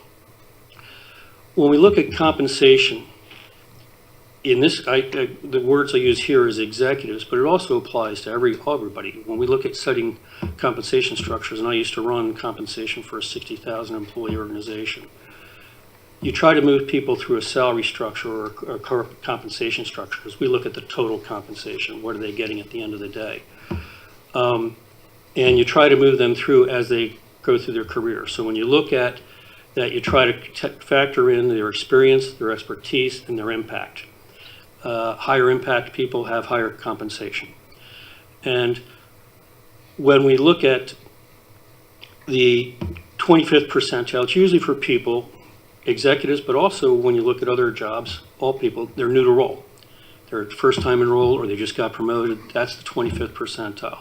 As they progress with their experience and impact and performance, they move up, approaching the 50th percentile, and as they become more senior in the role, very experienced and high impact, they approach the 75th percentile. Experts, top in their field, will approach the 95th percentile.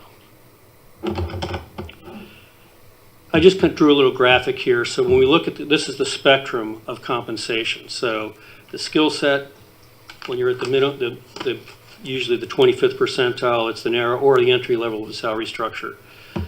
You can see as you move up in experience, the role impact, and the shareholder value impact. We call it shareholder value, stakeholder, whatever you want to call it, the impact.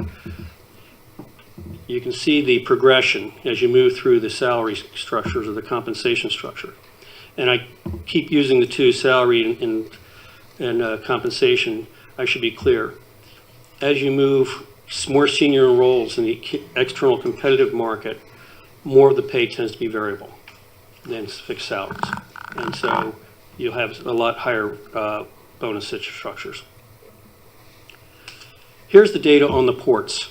So we basically just went and we show the base salary, other compensation, which is mostly bonus programs, and the total compensation.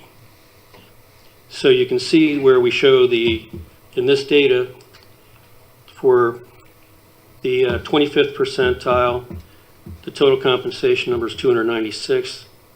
The 50th percentile is 448,000, and the 75th percentile is 772,000. So you can see where the data lies. We also show Mr. Murray's compensation relative to those data points. I did put some footnotes in here because it can have material impact on the total compensation, which we didn't report those numbers because we don't have them. For those that are in a state-sponsored retirement system, like for example, I do work for a lot of publicly traded companies. When we do publicly traded compensation, we have to disclose the change in pension value as a part of compensation. And as anybody knows who's in the actuarial side of things, the accrual on that really is back-end loaded towards the last 3 to 5 years of your career. So when we look at a change in pension value, they can be substantial, a substantial component of somebody's pay. So for some of those that have the asterisk, we don't have that component of pay for them, so we don't know what that number really is. So I guess it's something for the commission to consider. That's basically my report. I attached my resume to the back of it. I've been doing this work for more years than I care to admit. It's almost 40 years now. So happy to entertain any questions the commission might have. Let me just ask one question. Yes, sir. If I understand, basically the figures that you presented were actual actual amounts. There was no guesswork on your part as to what the salaries and those things were for the people. That's exactly right, sir. They were as reported, and that's an important question because they're also current. They weren't, when we do survey data, sometimes a survey can be as old as a year or two old. And you always are a little suspicious of who reported it. These were directly reported from the various ports. The other piece, though, that's not here is if there's a deferred compensation piece like we happen to have in this situation, that's not included, right? For all the ports, that's correct. They didn't disclose it. But there are other compensation bonuses, what have you, is reported. Yes, sir.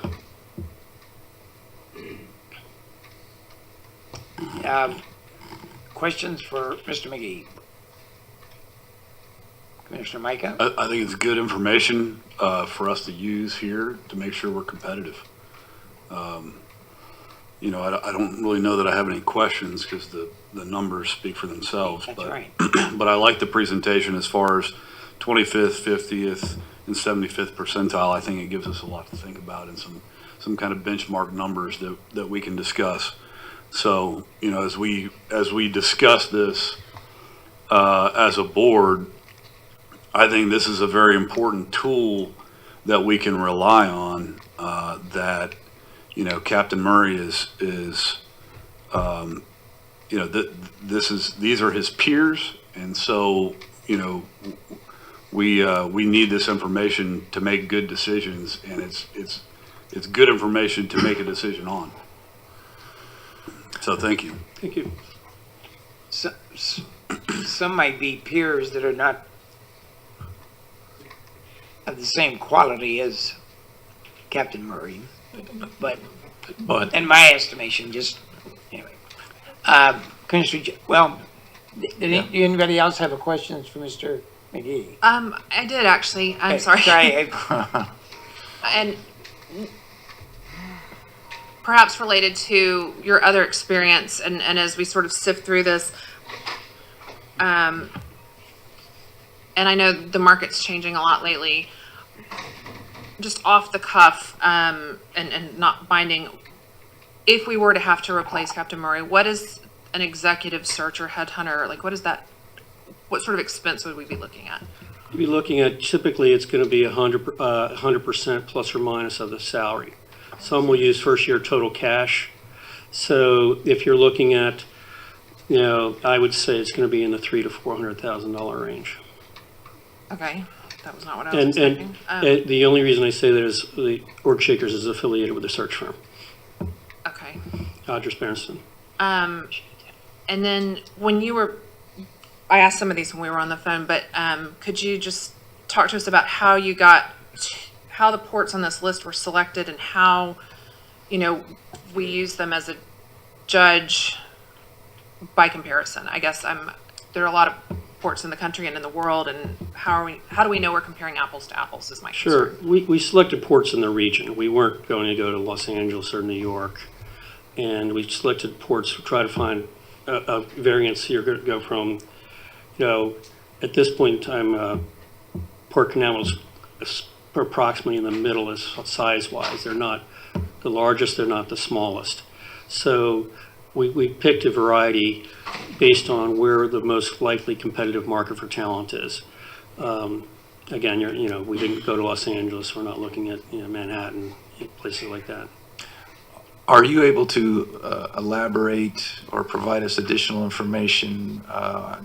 Captain Murray or some other members of staff may also know the answer to this, but port authorities, certainly throughout this state, and I suspect these other states operate differently in that some are county-owned, for example, and so typically while we are a government agency, we're a little bit more of a hybrid because, as a reminder, we haven't imposed a tax on anybody since the 80s. 35 years. Yeah, so to that extent, I suspect that many of the lower numbers here are they're more rigidly managed in terms of their budgets. I think there's a hybrid of multiple factors at play there. I think you're right there. So there's also some of those that receive tax revenues as appropriated for funds. You don't. There's some that basically the role of the port, the head of the port, is just to manage vendors. They're not actually running a port. So that all has to come into the mix as to when the commissioners consider what Captain Murray's role is versus some of the other roles. Thank you. Good point. That's it. Because I know they're not all like us. And correct. And Commissioner Hadaway, I'm so glad that you asked that question. Government, but it's sort of like a business, really. It is. It's a hybrid. Yes. Well, I looked at you guys as a private entity. Yeah. Because you're not getting government funds. You are. I spent some time with your CFO this morning. I had some other conversations about how your money is spent and how you have to build your own reserves and things along those lines, and that's important. And I'm like Commissioner Hadaway, blown away by the number to retain. Yeah, and I think you can get discounts now, probably. Maybe you might be able to get 50%, but it used to be 100% of first-year pay. Thank you. But it's not going to be So you $50,000. said there's 700 that might be looking to Pardon me? No, that was an 10% increase in the number of executives updating their LinkedIn profile. okay. Yeah. They're updating it for some reason besides. Governor Cuomo is probably available if that's. As is his brother. At least temporarily. Okay, thank you. Thank you, sir.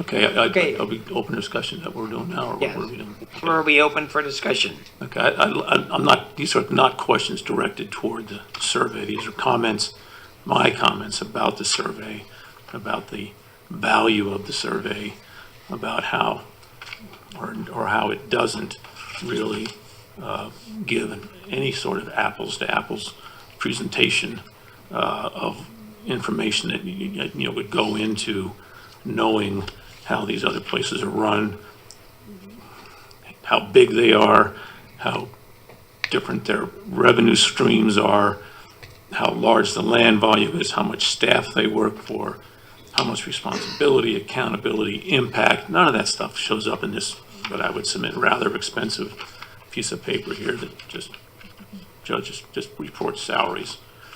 And I,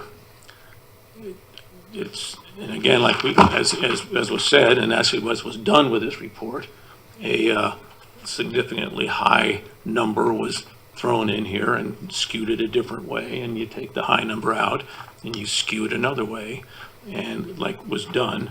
I don't particularly care for the methodology. I certainly don't care for basing on some continuum a salary raise. But anyhow, that's my opinion. The other thing that sticks clearly in mind is that we started last year with X number of people working here, and now we have X minus a whole lot, and a whole lot of people still sitting at home. So that also comes into play as we look to recognize. That said, John has done a great job. His staff has done a great job. He has my full support. He's going to get consideration for improvement. But this cycle here hasn't helped me much. Thanks.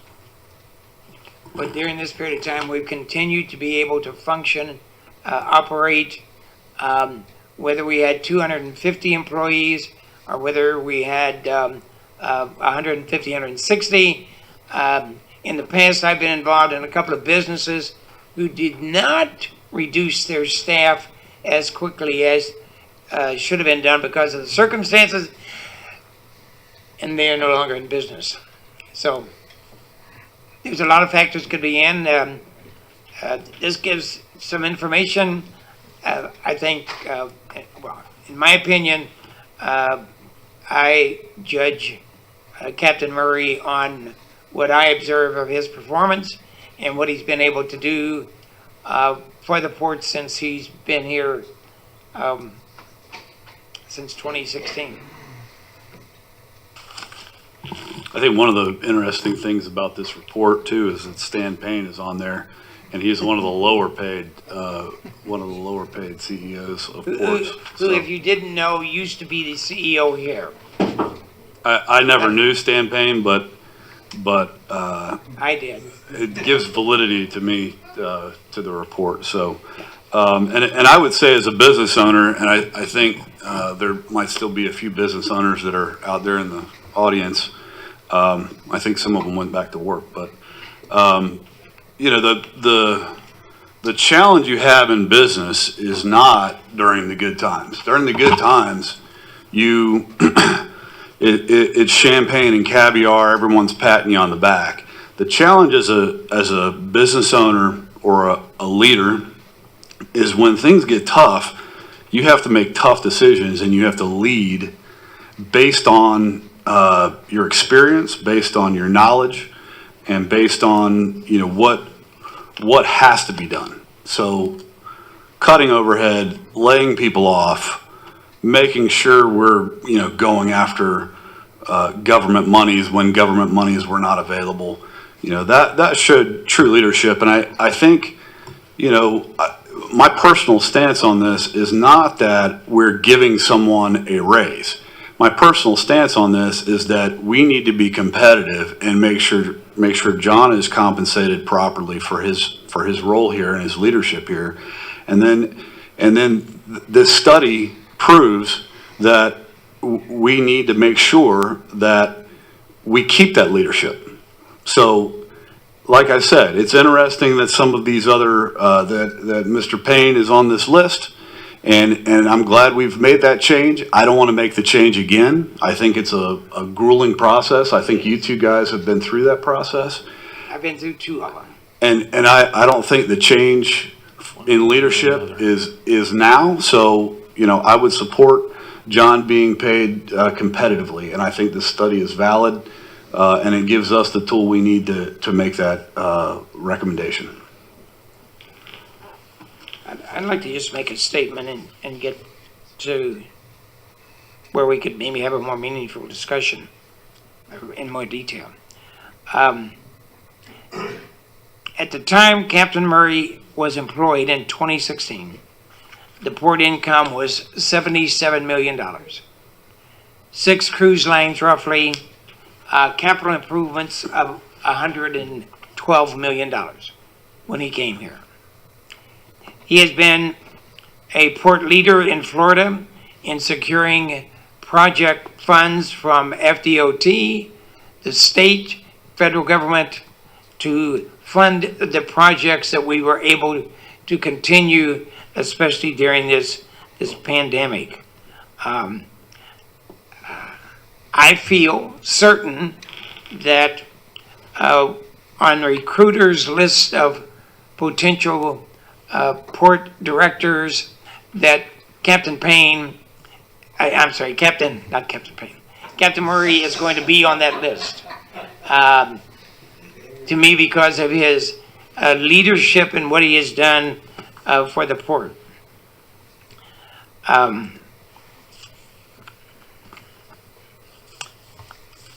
He has led the port through the rough financial waters for the pandemic, during the pandemic. And he led that in a way to make sure that Port Canaveral was still viable financially in the operation. At no time, at least in my knowledge, my mind, was there ever any fear of having to levy ad valorem tax to continue the financial operation of the port. With his stewardship and continuing to those efforts. His efforts have continued to look forward. Right now, with the staff that he has for 2021-2022, there is a potential income of $140 million, 77 million when he started pandemic, and now it's projected possibly up to $140 million. Cruise ships up to 11 at the port.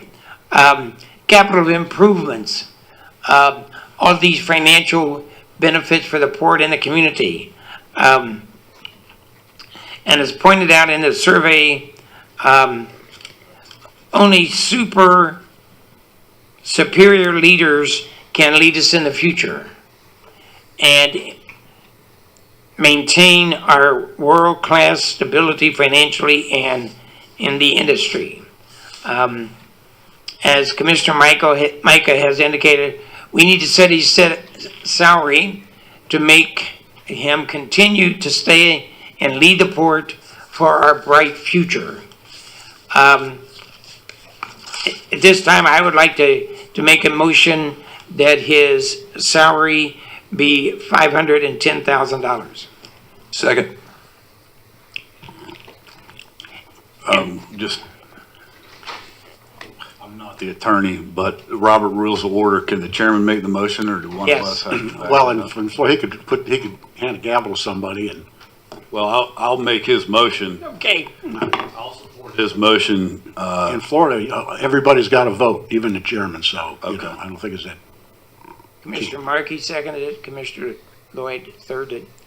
And you know, part of the basis, I mean, I don't know what everybody out there knows, but in some respects, our revenue is substantially greater than Tampa Bay, substantially greater. But Tampa Bay just recently gave their CEO a salary of $507,000 plus a $160,000 bonus. We, my understanding, are not able to give bonuses, so we have to compensate in other ways. So compared, if we want to compare maybe apples to apples, and I don't think you can really do that because our revenue and our efforts are much greater than they are in Tampa. But Tampa felt the $507,000 salary was fair for what their person. I hold Captain Murray in high regards. I think he's operated the port very efficiently, very great. I've been on the Port Authority for many years and have worked with many CEOs, and all of whom were good. I did not work with Mac McLeod when he was CEO, but I did when he was a commissioner. But every time I meet with Captain Murray, truly I'm blown away by what he knows, what he does. I think he eats and sleeps Port Canaveral at least 24/7, 7 days a week. But to me, extremely knowledgeable, extremely forward-thinking for what is the best for the port. And of course, over this time, he's been able to put together an extremely good staff. You know, I always say that the person at the top is only as good as the staff. I'm an attorney, but I'm only good because I got a good staff. Yeah, if you wanted me to type, you would never get your work. But I know it's the staff that makes it all work, but the staff has to have a leader, and the leader needs to be superior in their knowledge and in their operation and their skills. Okay. Okay? Are we having discussion now on the motion? Whenever you want to discuss it, Yes, okay. Commissioner Justice. You know. Okay. Okay, well, I tell you right now, I'm not on that page. I'm not on the 500, what did you say, 510 page? I mean, how I've done this every year, including 2 years ago when where we were, and we had approved a 3% raise, and then it was turned down because it wasn't enough. So we're going to study it some more, and then I there's no way that this discussion can be made using revenues, cruise revenues. Trying to compare Tampa to this port is apples to oranges. It's completely different port, completely different revenue generation, completely different cargo, its size, the whole thing. It is not tied to a revenue that can be turned on or turned off in a finger, and we have nothing to do about that. You know, so that the revenue discussion is just I don't understand it, to be honest with you. What I do understand is that our staff got a 3% pay raise the year that first year, and a 5% pay raise this year, so that's 8%. which certainly I back and support and would love to the opportunity to give Captain Murray that money. 36%. I'm just I'm just thinking about how that money could be spent elsewhere to make this and some of the people in this port better. So I would have a tough time with that.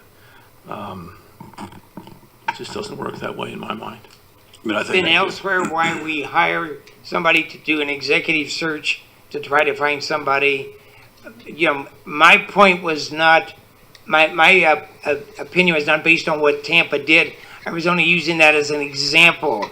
My basis for determining was based on experience, expertise, and organizational performance.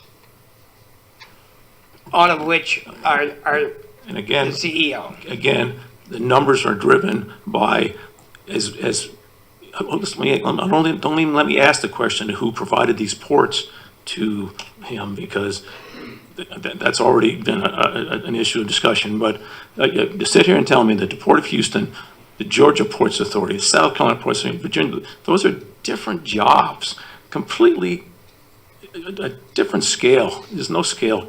You can't even get on that. And by the way, people in Miami and people in Everglades who have much more revenue, have more revenue and more crews and 10 times more cargo, their numbers are about the same.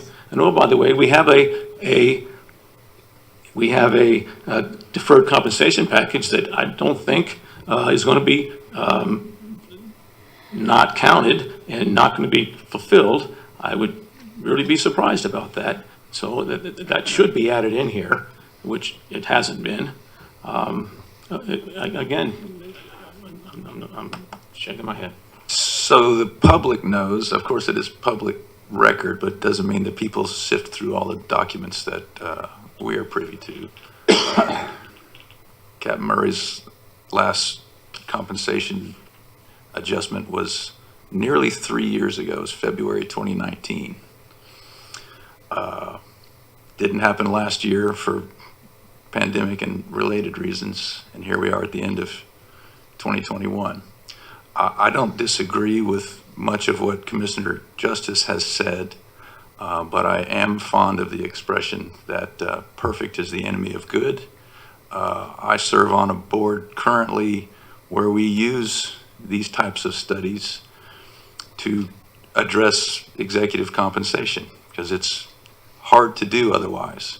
Are these the perfect data points? Who's to say? But I think they're certainly worthy of consideration. And I don't think this position, having lived in this community my entire life, so I've owned my own business for 30 years, my own law practice. So I've hired and fired people. I've had staff people ask me why I'm complaining that we're buying paper clips. Seems to me you buy one box and that should last a lifetime, but that doesn't happen. So I'm not frivolous with money by any means. Having lived in this community, I'm accustomed to the 2%, 3%, 4% at the Space Center. My wife works at Harris. It's the same paradigm. I don't think that model fits this position. And I think, as it's already known in the newspaper article recently, I am comfortable looking at percentile ranks. And so I think the number that is proposed, in light of the fact that he hasn't been compensated or hadn't had a raise certainly in nearly 3 years, and I think he does an exceptional job. He has an exceptional staff. We had money to get through the pandemic. None of that is a coincidence. That is directly impacted by Captain Murray. So I'm very comfortable with the motion as it stands. I'm glad you brought up the newspaper. I'm really curious amongst us how the newspaper was provided the report. Does anybody have any idea? How did the reporter get this report? So he had both copies of it. Well, since only commissioners had the report, my understanding, and I guess John, That's a question. that one. He did a records review that has not been completed, yet he still has reports. Well, do we point fingers? I just asked a question. Certainly, I didn't give it to him. I didn't. Can we, Okay. maybe, can I make a recommendation, Mr. Chairman, that we just go ahead and vote on this? please? I would like a chance to speak, please. Oh, I'm sorry. And with the chairman's permission, I think Mr. May would like to add something. I think he's filling out a public comment card, and I'm curious to know what it is. Mr. Chairman, do you mind if Mr. May No, offers no. a public comment? Since it was not on the consent agenda and it is a public concern, certainly if there's anyone else that wants to fill out a comment card and reminding you that you have 3 minutes. Thank you. I'm Randy May. Used to have a major business here in the port, but now I'm basically retired. I've been here for 46 years. And in my opinion, John Murray has done the best job for this port in 46 years. So if you want to give him 500, 600, that won't even hold a candle what the man should get for what he's done in the last 2 or 3 years. Excuse me. But as a businessman and still have a major interest in this port, because we own a lot of land next to you, I'd like to see the man stay, and I don't want to see him even think about going, because if you keep him at a 3 or 4% raise, I don't know about him, but I wouldn't stay here. Not for that kind of money, so give the man the raise he deserves. Thank you. Thank you. Thank you.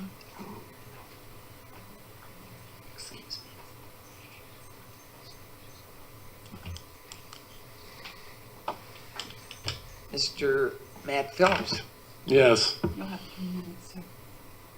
As it was pointed out that we're business owners here and then we had to make sacrifices as we go far. Has the CEO made a sacrifice on his pay during this pandemic? In other words, it was very stated that we had no problem cutting staff and cutting this and cutting that. Did he jump up in front of the bus and do that on his own? Because as a business owner in the area, I know that I took a pay cut, still don't make any money yet, trying to come out of this. There was a thing on parking and how good we're doing in parking here. I'll be sending you all a recommendation on parking, but when your parking is full and you're the CEO and you're responsible for revenue, it's very simple. You raise the parking rate, which has not been done probably in 3 years also. There was another statement about how we're doing so well in lumber in the area and how are we going to fix this problem. It's very simple. It's a supply and demand basis. When you own a company and you have a huge demand and a small supply, you raise the price. So compensation should be done on how you're running your business, and this is a private entity. And to pay somebody $500,000 to run this, wow, I'll put my hat in the ring for you. I'll run this port for half the amount of money you're paying him and do twice the job, as I am an independent business owner and have been here for 10 years, and I have managed to take 10% of the port business for my business, and I started my business out of my home. Thank you. Thank you. Thank you, Mr. Chairman. So what I would like to say is we're actually the government sector. We're not the private sector. Although it's important, I think, to realize that we hired John from the private sector and he could easily be recruited back. If we want qualified professionals, we compete against the private sector at a time when, individuals with supply chain knowledge are in high demand. I don't know if anyone else in the room is trying to hire right now. I respectfully disagree with the comment that people are sitting at home because there are jobs everywhere. I just lost a paralegal to another firm in the same building making 20% more than our firm was paying, and I've been trying to hire attorneys for months. it's hard and salaries are rising. The Wall Street Journal reported just yesterday that companies are planning for steeper wage increases in the next year than at any point since the recession, with the tight labor market and the highest inflation in 3 decades. Retaining talent is always a better investment than the cost of searching, hiring, and training. That said, I have taken Mr. McGee's report. I have spent hours or days even researching each of these ports. I've pulled all of their financials. I've compared their revenues. I've compared their tonnage. Most of these are top in the nation on the amount of cargo they're moving. Georgia Ports Authority, that's actually like Savannah, Brunswick, and the inland ports. So, that it doesn't feel like a good comparison. What is clear that each port is remarkably different due to the benefits and limitations of their geography and resources. And the fact of the matter is, Port Canaveral's 1 in a million. We aren't like anybody else. So the more I dig into these numbers, the more I can't find a great comparison. We mostly move people, and we do it really well. And we also offer public parks, and we have restaurants on the water, and we look out for our commercial fishermen, and I think that makes us special. So there may not be a great comparison. Coming in here today, I expected we would all agree on a baseline that we need to increase Captain Murray as much as staff has been, which, as I understand it, was 3% and then 5%. Is that correct? Yes. But then the cost to replace him and whatever the labor market demands, if we had to replace him, I don't think we are at a level of financial recovery as a financial entity, as a public entity, to risk losing him. I am very cognizant of the fact that we are trustees of public dollars, but I'm also wildly practical. So my recommendation would be to put his salary at $450, add 5 days of vacation time, and I would like to see a one-time compensation of 3% retroactively to our February 2020 meeting when we first discussed this, just in the effort to be fair. So that is my recommendation. Is that an amendment to the motion or just a recommendation? Like, obviously you said it was a recommendation, I understand that, but. Okay. The Roberts, yeah, then I would recommend, I move to amend the motion to 450, 5 days of additional vacation and a one-time compensation of 3% retroactively to the February 2020 meeting. Mr. Chairman, Robin, there's a problem with the retroactive compensation because Florida law, you can't pay somebody, a public employee, for work they've already performed. If you have a contract that it's a different story, but his contract does not do that. Okay. So the retroactive part, we wouldn't be able to do. Okay. Is there a way to correct that or make that fair because it Well, got stalled? if you wanted to, you could just include the 3% into the number. Without, So if you follow what I'm 450 saying. plus, 450 plus. Yeah. For 1 year? Like, Well. I'm not saying forever, I was just saying. No. Okay, then I withdraw that part because that's a mess. Okay. I recommend 450 and 5 days vacation. Okay. Can I ask what is 5 days vacation worth? There's got to be a monetary value to that. Well, she's withdrawn all that. Well, she didn't. Not the vacation. It was my understanding that he had asked for an additional 5 days of vacation. Well, I didn't know And I anything think about that's 5 days reasonable. vacation. I asked him on Monday. He didn't I say don't he think, wanted I don't think John cares about vacation. I think he's got to work every day, 365 days out of the year. He's got to be available. So I'm sure he doesn't go to the beach on Tuesday. All right, so you're saying 450, and 450 is what, 10, 12%, something like that, 11% pay raise, something like that? That's a number there. Well, since That's out of order, there's no. there's a motion on the floor, so Period. either you have So to vote on the motion. On the or- motion, or on the item, I'm gonna have, there was one additional card turned in. Hopefully this is the last one, public comment, which is Mac McLeod, former commissioner CEO. of the port. I just want to point out to the commission is how unique Port Canaveral really is. I mean, we are a single industry business, and it's very, the possibilities of replacing a man of this caliber will be very difficult. And I think that the discussions that you're having is a very difficult one. I admire the entire commission to hold a discussion like this. I know it's difficult to do, but we are in a very unique position at Port Canaveral. There isn't another port that I know of in the world that is so zeroed in on a single industry, which is very difficult to maintain somebody of this caliber. And I mean, if you look at the revenue that we're really talking about, I mean, these ships are worth billions of dollars, and we're talking about something that is so difficult for people to comprehend, that to keep a man of his caliber, which I really admire what he's done in the last year. I admire what the commission has done in supporting him in the last year. And I definitely think that it's a difficult decision, and I support it. Thank you. I'll call the question. Okay, all in favor of the motion, say aye. Aye. Aye. Opposed? Opposed, clearly going on record Okay. that I am You not oppose- supporting you a oppose it, that's it. 36% pay raise. You can talk to the paper about that. I support the Motion staff pay raise. passes. Thank you. I think Robin voted for it. I mean, The original motion? yes. I'm a nay.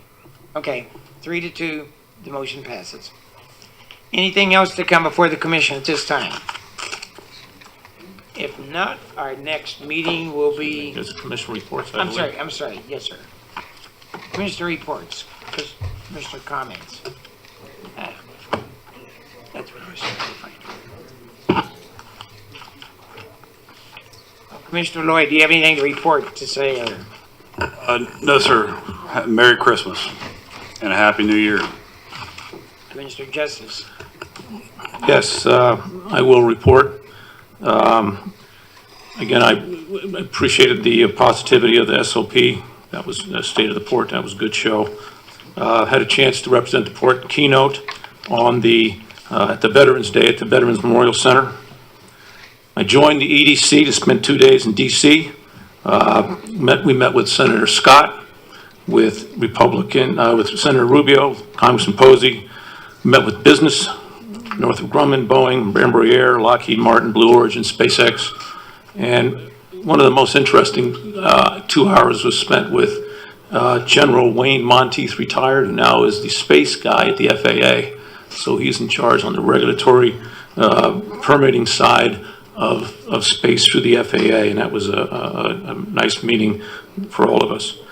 I spoke at the Rockridge Rotary last week, and we've got the 7th District Commander on Monday, I believe, that we're going to have a discussion with. That's the Admiral down in Miami. And looking ahead real quick, Wreaths Across America. The Wreaths Across America ceremony is up on the 18th of December. The wreaths go out at the Scottsmore Cemetery. We're having a little ceremony on the 17th at 11 a.m. And Merry Christmas, Happy New Year. Thank you. Commissioner Hadaway? Yes, it's my understanding that December 18th, 1931, a certain gentleman joined this earth. Would Mr. McLeod please stand up and be recognized? He is going to celebrate his 90th birthday this month and is a big part of our port history, and I would like everyone to give him a shout out.